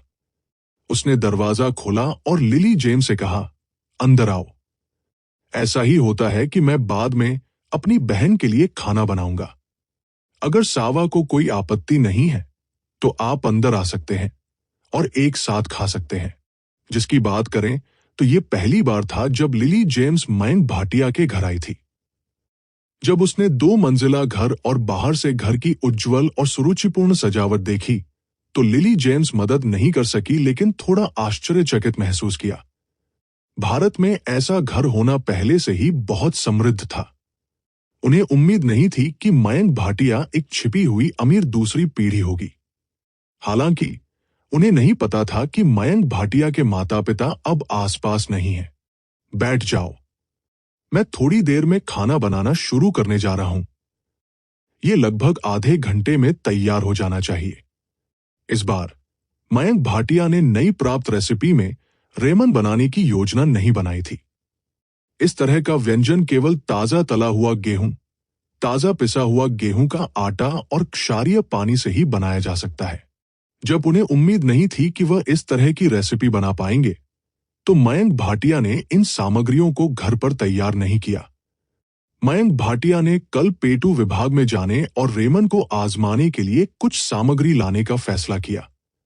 लेकिन चूंकि लिली जेम्स यहां मेहमान के रूप में आए थे, इसलिए मयंक भाटिया स्वाभाविक रूप से कंजूस नहीं होंगे। किसी भी मामले में लिली जेम्स एक बार एक अमीर युवा महिला थी। स्वाभाविक रूप से वो उसकी उपेक्षा नहीं कर सकता था। वह मदद नहीं कर सका, लेकिन फ्रिज से मौजूदा सामग्री को बाहर निकाल दिया और भोजन तैयार करना शुरू कर दिया। इस बार मयंक भाटिया ने गोल्डन फ्राइड राइस को मुख्य व्यंजन के रूप में बनाने की योजना बनाई और अन्य व्यंजनों में हरी मिर्च और जादुई मापो टोफू के साथ कटा हुआ सुअर का मांस था। उसी समय लिली जेम्स, जो लिविंग रूम में बैठी थी, ने अनजाने में एक काली पोशाक पहने एक लंबी और सुंदर लड़की के चरित्र डिजाइन पर ध्यान दिया। वह मदद नहीं कर सकती थी, लेकिन उत्सुकता से इसे उठा सकती थी। जब उसने ध्यान से उल्लिखित रेखाओं और उस पर उत्तम चेहरे के विवरण देखे तो उसने आश्चर्य से कहा, क्या परिचित शैली है, क्योंकि किचन लिविंग रूम के बगल में था और केवल एक खिड़की इसे अवरुद्ध कर रही थी। मयंक भाटिया लिली जेम्स की हरकतें देख सकती थी। लिली जेम्स की आंखों में जिज्ञासु भाव देखकर मयंक भाटिया मुस्कुराए बिना नहीं रह सके और कहा, यह black snow girl in the world of acceleration का कैरेक्टर डिजाइन है जिसे टीचर हेरोमांस ने जैस्मीन के चरित्र डिजाइन के आधार पर बनाया था। मैं इसे कल जैस्मीन के पास लाऊंगा। आखिरकार मैंने उसका चरित्र डिजाइन उधार लिया। मैं भविष्य में उसे अपनी किताब भी दिखाऊंगा। लिली जेम्स को अचानक याद आया कि उसने उसकी अनुमति के बिना जैस्मीन की किताब खींची थी और वह शर्माने में मदद नहीं कर सकती थी। उसने अपने हाथों में चित्रण को ध्यान से देखा और अचानक महसूस किया, तो ये जैस्मीन के चरित्र डिजाइन है और कुछ ऐसा है जिसे शिक्षक हेरोमांस ने एक साथ बनाया है। कोई आश्चर्य नहीं कि चाहे वह चरित्र डिजाइन हो या विवरण, ये थोड़ा परिचित है। एन, जब आप इसे देख लेते हैं तो मुझे इसे अपने बैग में रखने में मदद करें। अगर मैं इसे कल जैस्मीन के पास लाना भूल जाता हूं। ये एक स्मारिका है जिसे शिक्षक हेरोमांस ने विशेष रूप से उसके चरित्र डिजाइन का उपयोग करके उसके लिए तैयार किया था। मैं समझता हूं, लेकिन आप वास्तव में भाग्यशाली हैं कि आपको शिक्षक हेरोमांस का समर्थन मिला है। डेंगे की बम को लाइब्रेरी में एक कलाकार के रूप में काम करने वाले हेरोमांस सेंसी की खबर पहले ही कलाकारों के बीच फैल चुकी थी। इसलिए लिली जेम्स आश्चर्यचकित नहीं हुई और चरित्र डिजाइन को मयंक भाटिया के बैकपैक में डाल दिया। अगर मुझे हेरोमांस सेंसी का समर्थन नहीं मिल रहा है तो मैं सावासान से मेरे लिए एक उदाहरण बनाने के लिए कहूंगा। ओह, यह सुनकर लिली जेम्स मदद नहीं कर सकी, लेकिन अपनी भौहें ऊपर उठाई और नाखुशी से कहा, तो आप जो कह रहे हैं उससे मैं आपके चित्रण के लिए सिर्फ एक अतिरिक्त टायर हूं।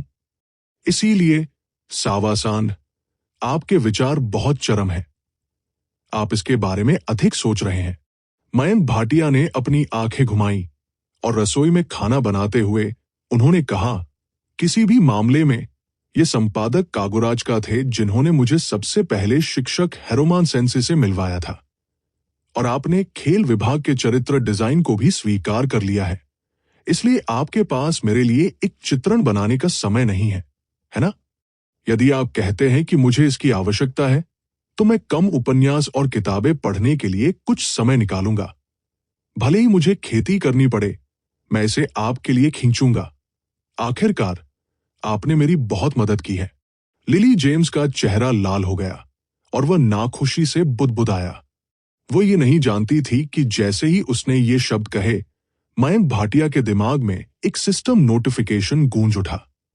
यदि लिली जेम्स मेजबान को एक काम बनाने में मदद करने के लिए सहमत है, तो आपको 2 फंतासी अंक प्राप्त होंगे। ये वास्तव में इसके लायक है। इस बात की जानकारी पाकर मयंक भाटिया के चेहरे पर खुशी का भाव देखने को मिला। हालांकि लिली जेम्स की आवाज बहुत नरम थी और उसने इसे स्पष्ट रूप से नहीं सुना। वो सिस्टम से जानता था कि जब तक वह पूछता है, भले ही लिली जेम्स थोड़ा घमंडी हो, फिर भी वो उसके लिए एक उदाहरण बनाने के लिए सहमत होगी। इस सिस्टम चरित्र को लिली जेम्स को उसके लिए एक चित्रण बनाने की आवश्यकता नहीं थी। जब तक उसके पास विचार था, ये पूरा हो जाएगा। अपने दिल में खुशी के निशान के साथ उसने अपने सिस्टम इंटरफेस को देखा। भले ही उसने पिछले कुछ दिनों में अपनी सारी ऊर्जा का उपयोग कर लिया हो, साथ ही जिन मिशनों को उसने पहले पूरा किया था और अभी पूरा किया था, फिर भी उसके पास 4 फंतासी बिंदु बचे थे। ऐसा लग रहा था कि वो धीरे धीरे एक सर्वशक्तिमान पुरुष नायक बनने के करीब पहुंच रहा था। बेशक मयंक भाटिया को पता था कि अपने नमकीन मछली व्यक्तित्व के साथ भले ही वो भविष्य में सब कुछ सीख ले, लेकिन यह बेकार होगा। खाना बनाते समय लड़की की कराह सुनने में सक्षम होने के लाभ के अलावा यहां खाना आता है। कुछ ही समय बाद मयंक भाटिया ने गोल्डन फ्राइड राइस, हरी मिर्च के साथ कटा हुआ पोर्क और जादुई मापो टोफू का सामान्य संस्करण निकाला और इसे 3 भागों में विभाजित किया। जादुई मेपो टोफू का सामान्य संस्करण कोई भी खा सकता है और मसालेदार स्वाद इसे खाने वाले लोगों की भूख को भी उत्तेजित करेगा। मायरा हर दिन घर पर छिपती थी और व्यायाम नहीं करती थी, इसलिए वह अपने पोषण को फिर से भरने के लिए केवल भोजन पर भरोसा कर सकती थी। वास्तव में इतना खाना है। लिली जेम्स ने उन 3 व्यंजनों को देखा जो मयंक भाटिया मेज पर लाए थे और एक आश्चर्यचकित अभिव्यक्ति प्रकट करने में मदद नहीं कर सके। मिश्रित सब्जी सूप का एक कटोरा भी है। मयंक भाटिया भी लिली जेम्स के सामने मिक्स वेजिटेबल सूप का कटोरा लेकर आए। 3 डिश और एक सूप मोटे तौर पर काफी होना चाहिए। मिस सावा को संतुष्ट होना चाहिए, है ना?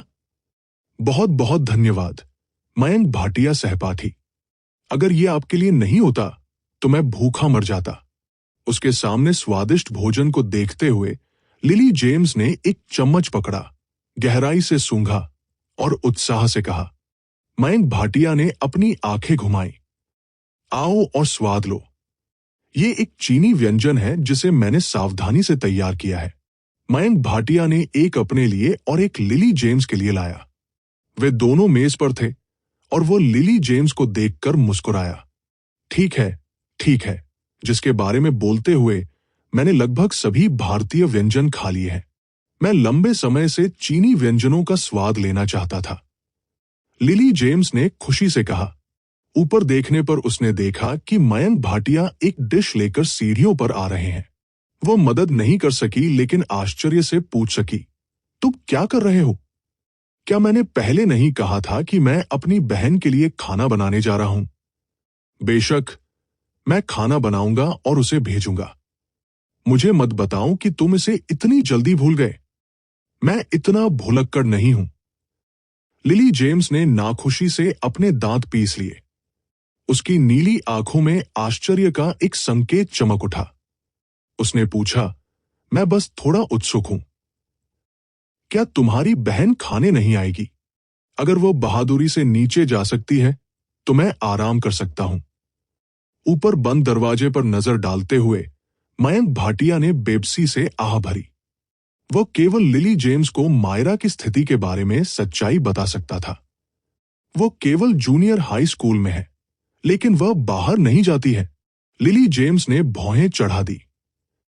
फिर उसने मयंक भाटिया की ओर देखा, जो थाली पकड़े हुए था। वह मदद नहीं कर सकती थी, लेकिन महसूस कर सकती थी कि यह दृश्य कुछ परिचित था।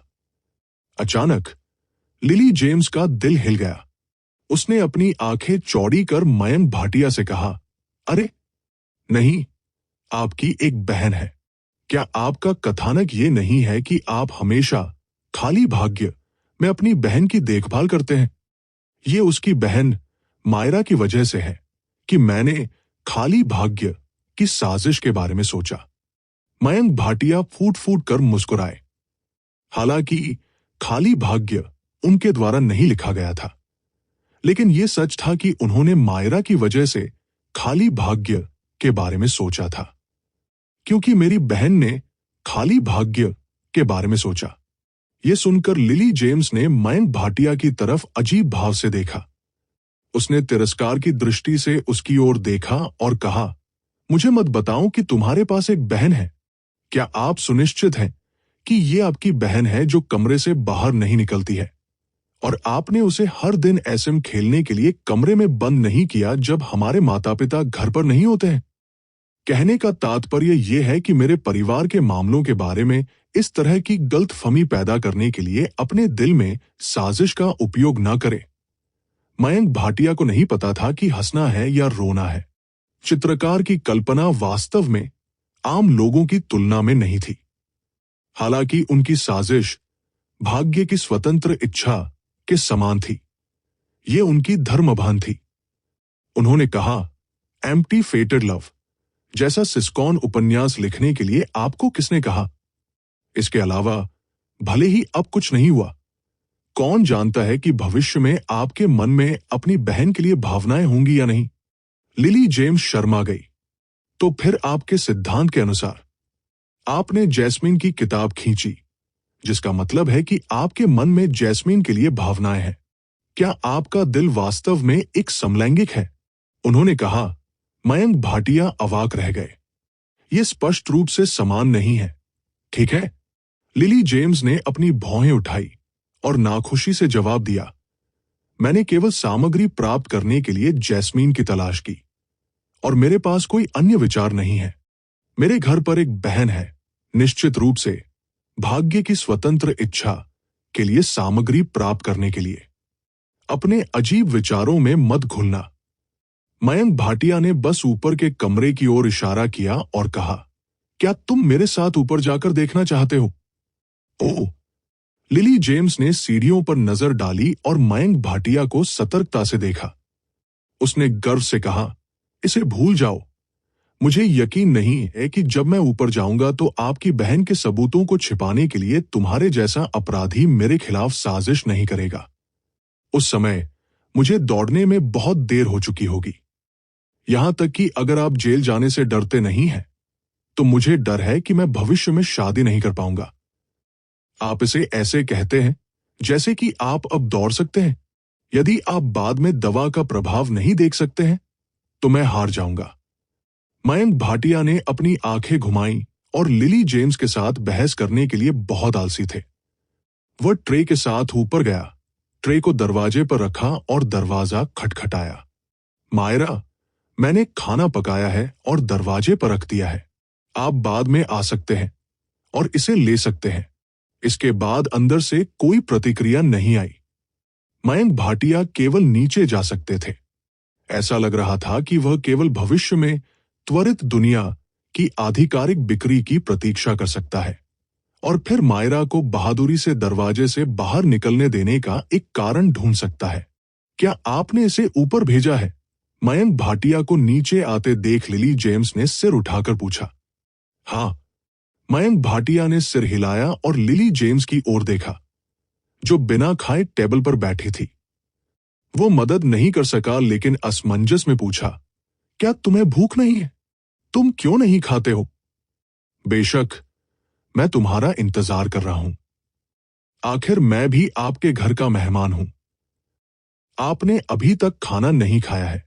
मेरे लिए अकेले खाना असभ्यता है ना? लिली जेम्स ने मयंक भाटिया को सामने देखा और अपनी भौहें ऊपर उठाई। निश्चित रूप से आप मिस सावा है। मयंक भाटिया ने तारीफ करते हुए बैठ गए और मुस्कुराते हुए कहा, जब से मैं वापस आ गया हूं। चलो साथ में खाना खाते हैं। ठीक है, लिली जेम्स ने सिर हिलाया। दरअसल जब वो पहली बार मयंक भाटिया के घर आई थी तो उन्हें भूख लगी थी। अब मयंक भाटिया द्वारा बनाए गए स्वादिष्ट भोजन ने उनकी भूख को बढ़ा दिया। मयंक भाटिया को वापस आते देख उसने तुरंत एक गहरी सांस ली, चॉपस्टिक उठाई और बिना किसी हिचकिचाहट के हरी मिर्च के साथ कटे हुए सूअर के मांस का एक टुकड़ा अपने मुंह में डाल लिया। जैसे ही उसने हरी मिर्च के साथ नाजुक कटा हुआ सूअर का मांस काटा, वो मदद नहीं कर सकी, लेकिन उसकी आंखों में चमक महसूस हुई। उसके जैसा आदमी वास्तव में इतना स्वादिष्ट भोजन बना सकता है। लिली जेम्स की आंखों में एक चौंकाने वाली अभिव्यक्ति प्रकट हुई। दरअसल जब वो पिछली बार खाना खा रही थी तो सोच रही थी कि मयंक भाटिया को गेमिंग डिपार्टमेंट के लिए स्क्रिप्ट कैसे लिखवाएं। भोजन के दौरान उसने इस पर ज्यादा ध्यान नहीं दिया। उसे केवल अस्पष्ट रूप से याद था कि मयंक भाटिया का भोजन बहुत स्वादिष्ट था।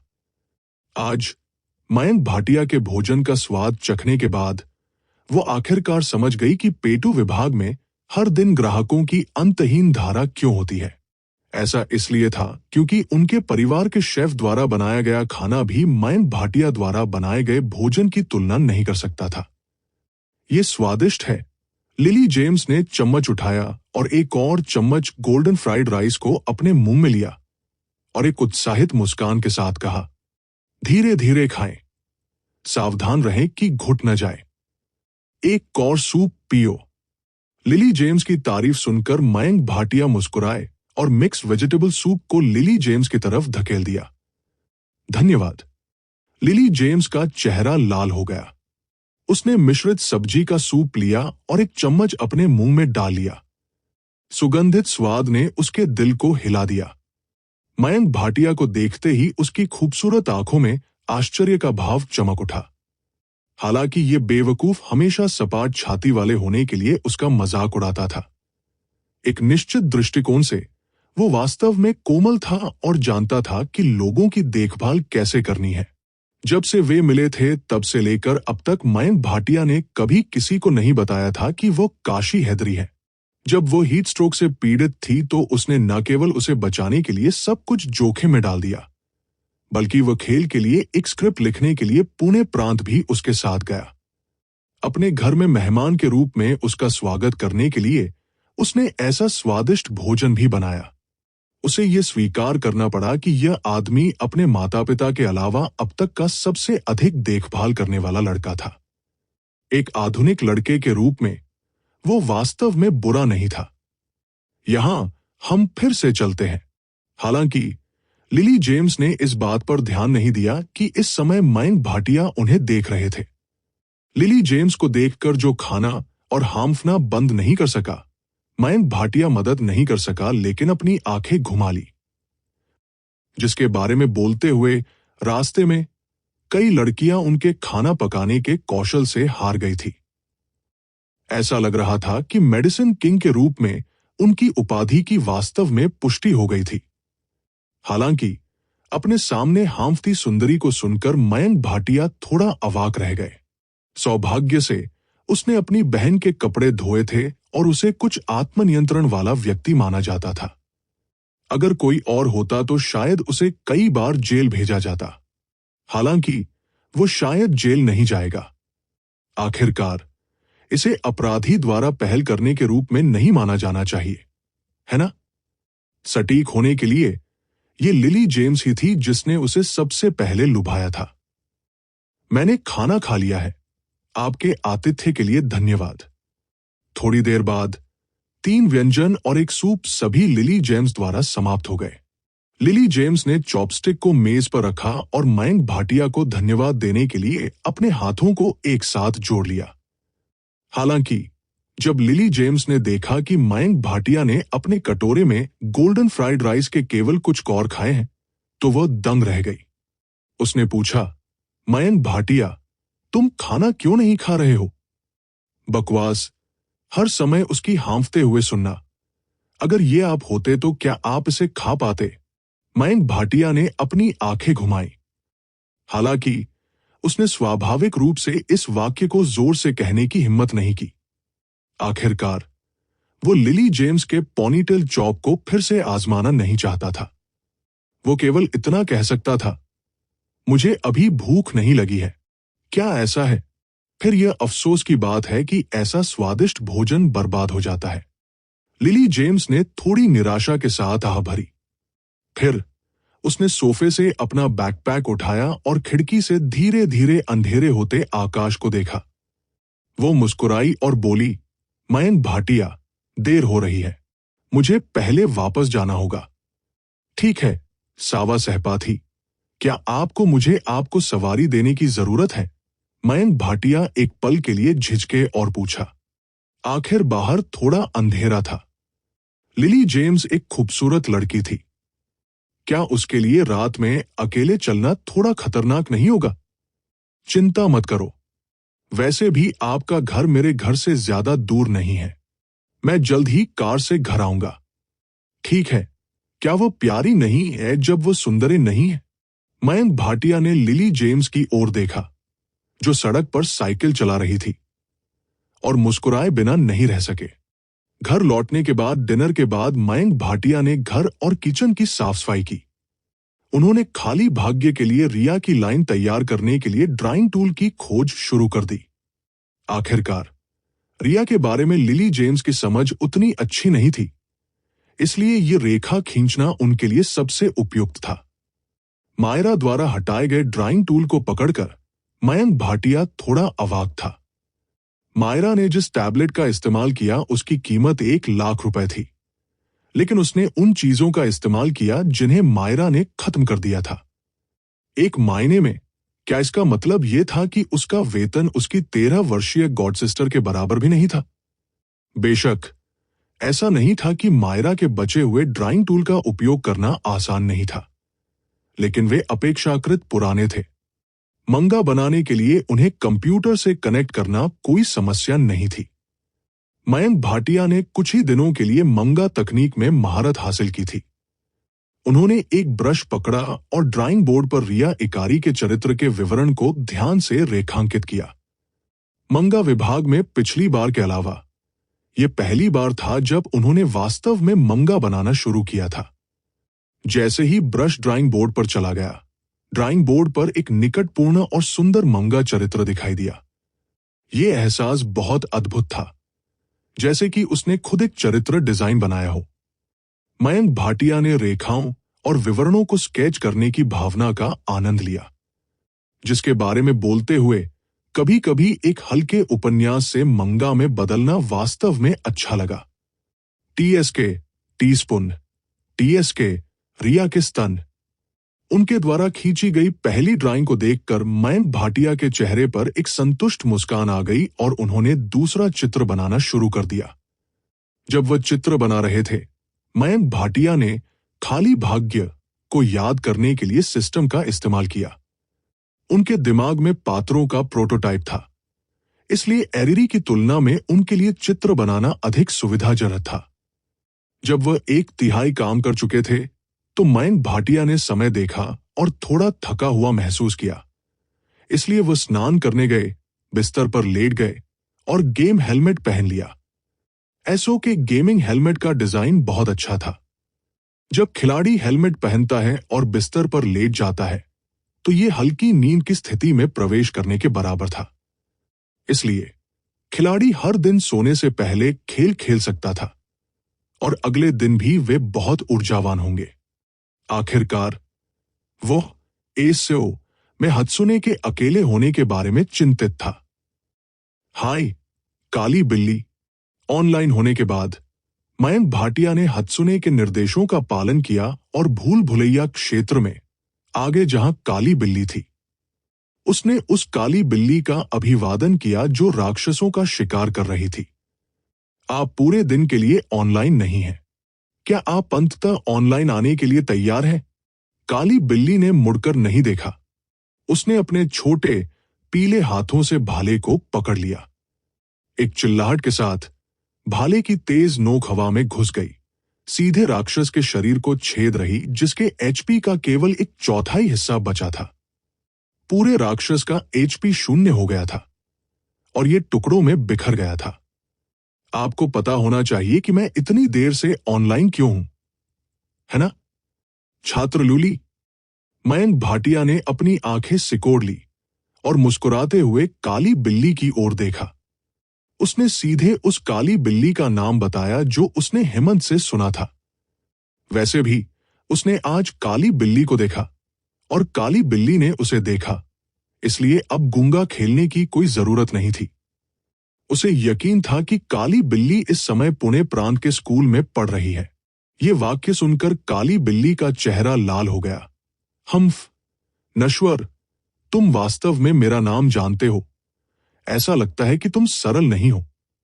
आपके पास अभी भी ऐसा कहने की हिम्मत है।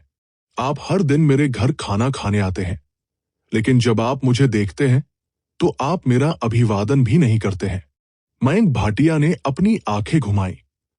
क्या आप खेल अनुसंधान विभाग में शामिल हो गए हैं? चारों ओर राक्षसों को साफ करने के बाद काली बिल्ली ने भाला पकड़ लिया और मौके पर खड़ी होकर पूछा। वास्तव में नहीं, मैं सिर्फ उनके द्वारा बनाए गए खेल का खेल पाठ लिख रहा हूं। खेल बिक जाने के बाद मुझे यकीन नहीं है।